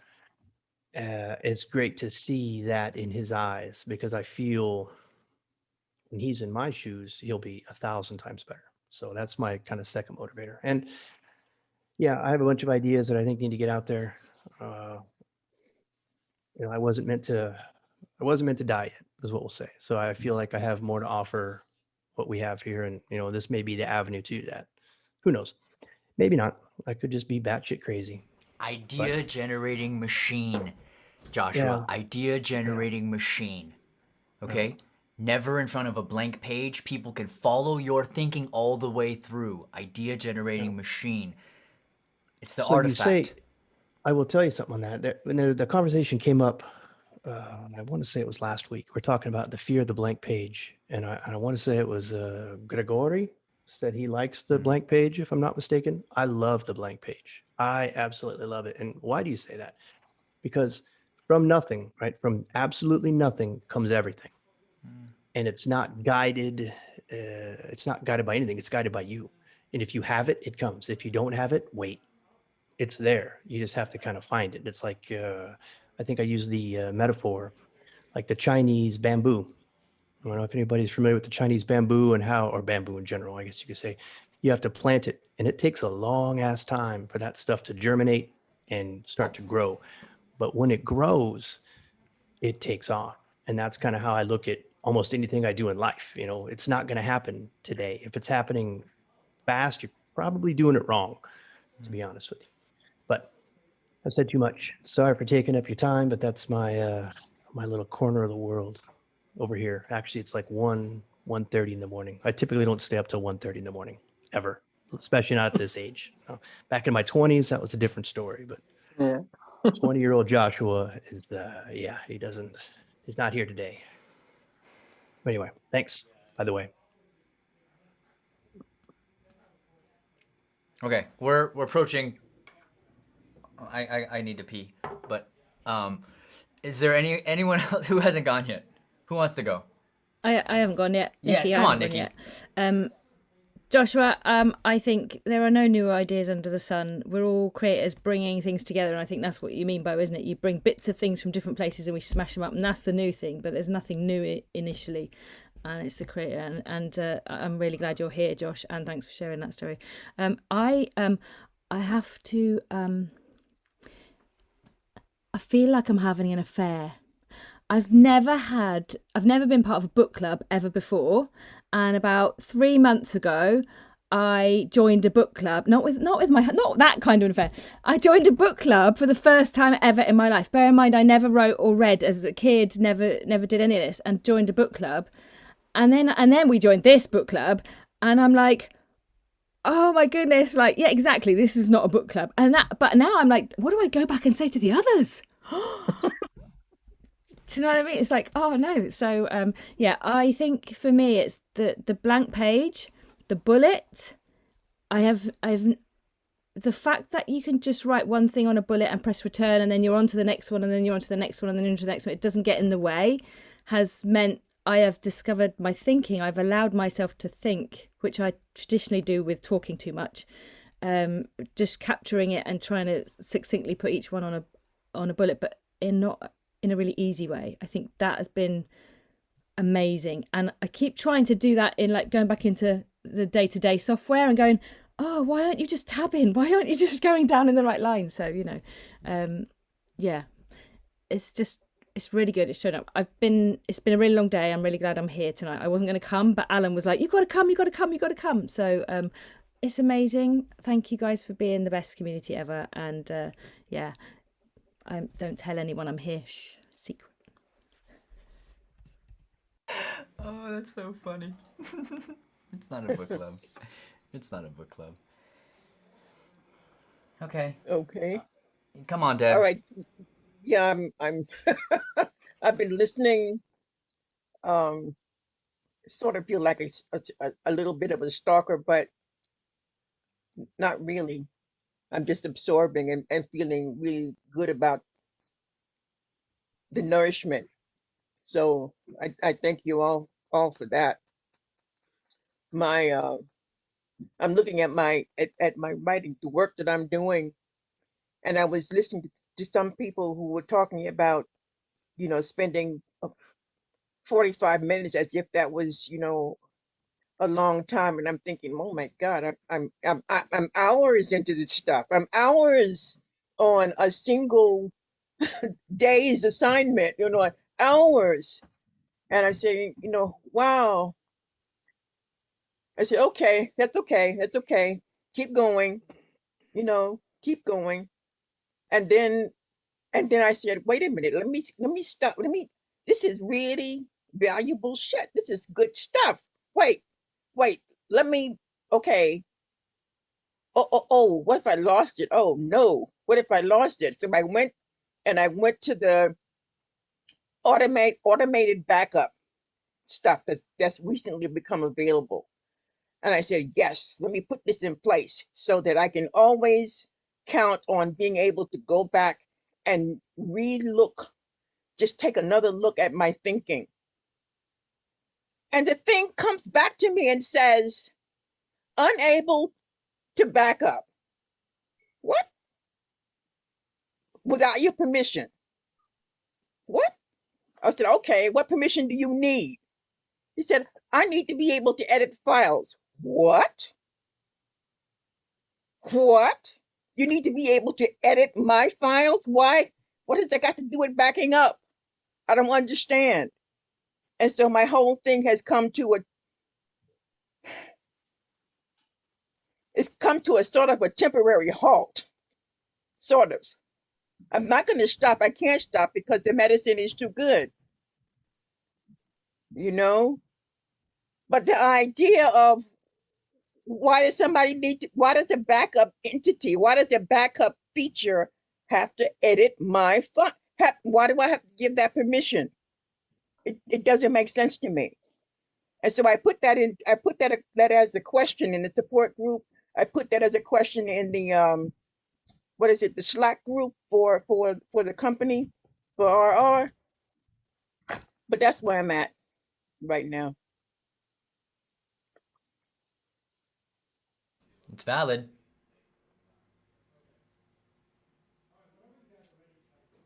It just comes with the territory too, though. Frontier. I personally think it's a bug. You think asking for the file permission to change the files is a bug? I do. Well, it certainly bugs me, that's for sure. There you go.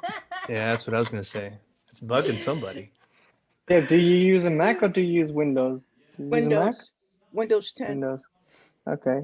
So, yeah, basically what it I is, it might be just means security. that, yeah, immutable blocks basically means that you can't so no one can change and edit someone else's block. I don't know what the particulars are, but yeah, for them to be able to access and bring over your block, they have to have immutable blocks turned off, which basically means they can move a block from one page to the next page. So if they do have your backup, basically they need access to be able to bring that block that's not theirs and bring it over to your graph.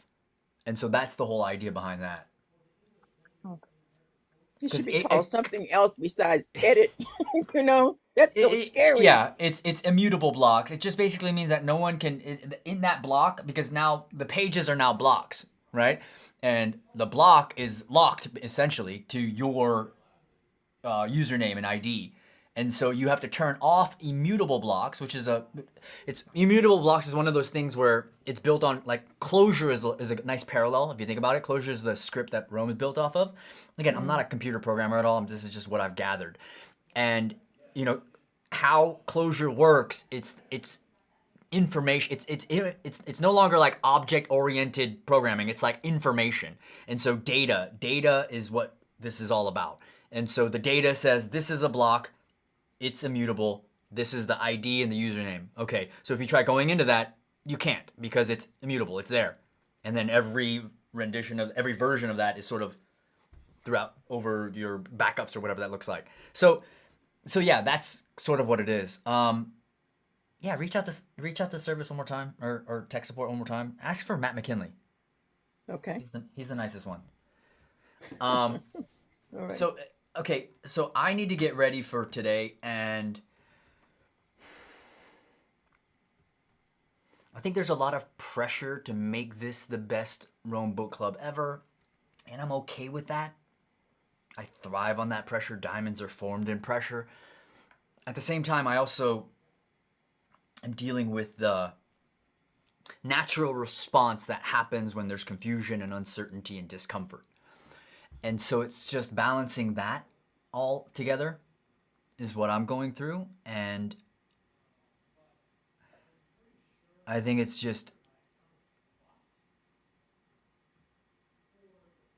even today's like room reading, I didn't feel like I was 100% present. I'm like Russell, like I'm really doing my best to just be present, right?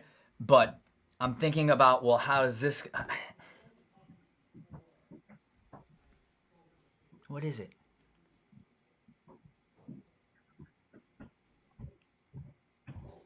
I think it's just the lulls and being okay with not having everything just like gelling like perfectly, like in the groove, like everything is there. No, today's like one of those days where it's like I gotta work a little bit, and that's what it feels like. And I'm just grateful more than anything that I can't take credit for any of this. That whatever this is just sort of flowing through me, because I look back at some of the videos, I'm like, this is great. Who did this? You know, because I don't know where it's coming from. So, and then just listening to everyone today, it's just the vulnerability. I mean, I get it right there. This is what I want to see more of in this world. And I am incredibly grateful for this time that we have together. And like, I've been holding this piss for 2 hours. Like, it's crazy. This is 4 hours? This is 3 hours? Huh? 3 hours? 3 hours? A little over 3 hours. And it's just like, it went by in a blink of an eye. And I don't know what that is. I think it's flow state. And I'm excited. I'm excited to see how this unfolds for each and every one of you. And I'm just committed to giving you everything I've got. And if that means I need to suffer a little bit, it's only 3 more weeks. 3.5 more weeks. Like, come on. I've gone through worse. And the only thing Bo, it would be fine with us if you wanted to take a day off. Yeah, but you gotta, like, if you like read what, okay, but check this out, okay? But read like your day 18 answers, Mike. Like, oh my goodness. You know, just the amount of love and energy and all that you are putting into it. I'll take a day off. Listen, I'm already planning the vacation. I'm not going to talk to any of you for a week, like maybe 2 weeks, but it's like, I'll get there. And I'm not complaining at all. No, I love this. I thrive on this. And it's almost like, it feels like this is molding me too. Whatever this is. It's like molding me. It's like this is the pressure that really like makes this, whatever this is supposed to be, it's going to work because of this. And so, yeah, I'm in awe when I go into the shared graph and I just watch the progress that you're all making. And I just hope, I just really want to like give everything. I just want, you know what I mean? It's just that, what do you call that? It's like that obsession to like, I don't want anyone to drop. I don't want anyone to not get that aha. I want, and if that means I gotta change my approach, I gotta do this way, I gotta do this, you know, whatever. And so, and then I realized that, yeah, can you hold your pee for 2 more seconds? yeah, just just to be like 100% clear. yes, It's like, I'm a doctor, a Western Yeah. trained doctor, and I got the I'm crazy frozen, huh? idea to go. I think I'm, yeah. I got the crazy idea to go to China and study traditional Chinese medicine on top of that, which is like a brain explosion in itself, because Yeah. it's like, you know, science meets something else, Heritage, like tradition. Yeah, yeah. Yes. So, but let me tell you one thing. You know, people always think we doctors, we have it figured out. We are like so knowledgeable, and a lot of people don't question what we are doing, which I totally would disagree always, but most people always think, oh, doctors have figured it out. No, we don't. And it's is exactly what you just said. You have to fake it till you make it. And don't be afraid of doing like it sounds very cruel and crazy, but you have to just like do what you think in the moment is right, because most Yeah. of the times you are correct. And for everything that has time, you can look it up later. Yeah. And just to tell you, it's like, for me, what you are doing as someone who did not go to college and earned those high degrees and whatever, you already helped someone treating her patients better. Because right now, when I'm treating patients, I really go through fleeting notes. I jot down why I do think it's this and that, and then I debate my own thoughts. And this is like, please, please, please do not think that you have to somehow do the best. Just do the best that you can do on that day, because that's the best, that is the best for all of us. And that's totally enough. This is so hard to understand. Like, so hard. And just thank you for what you're doing.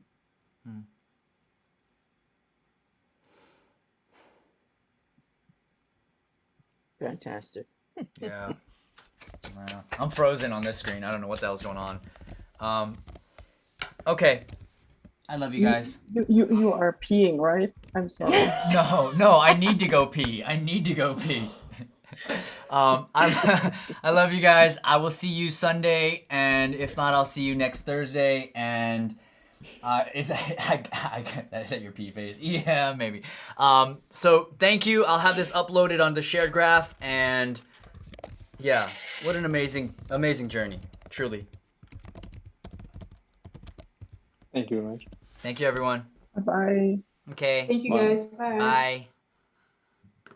Bye.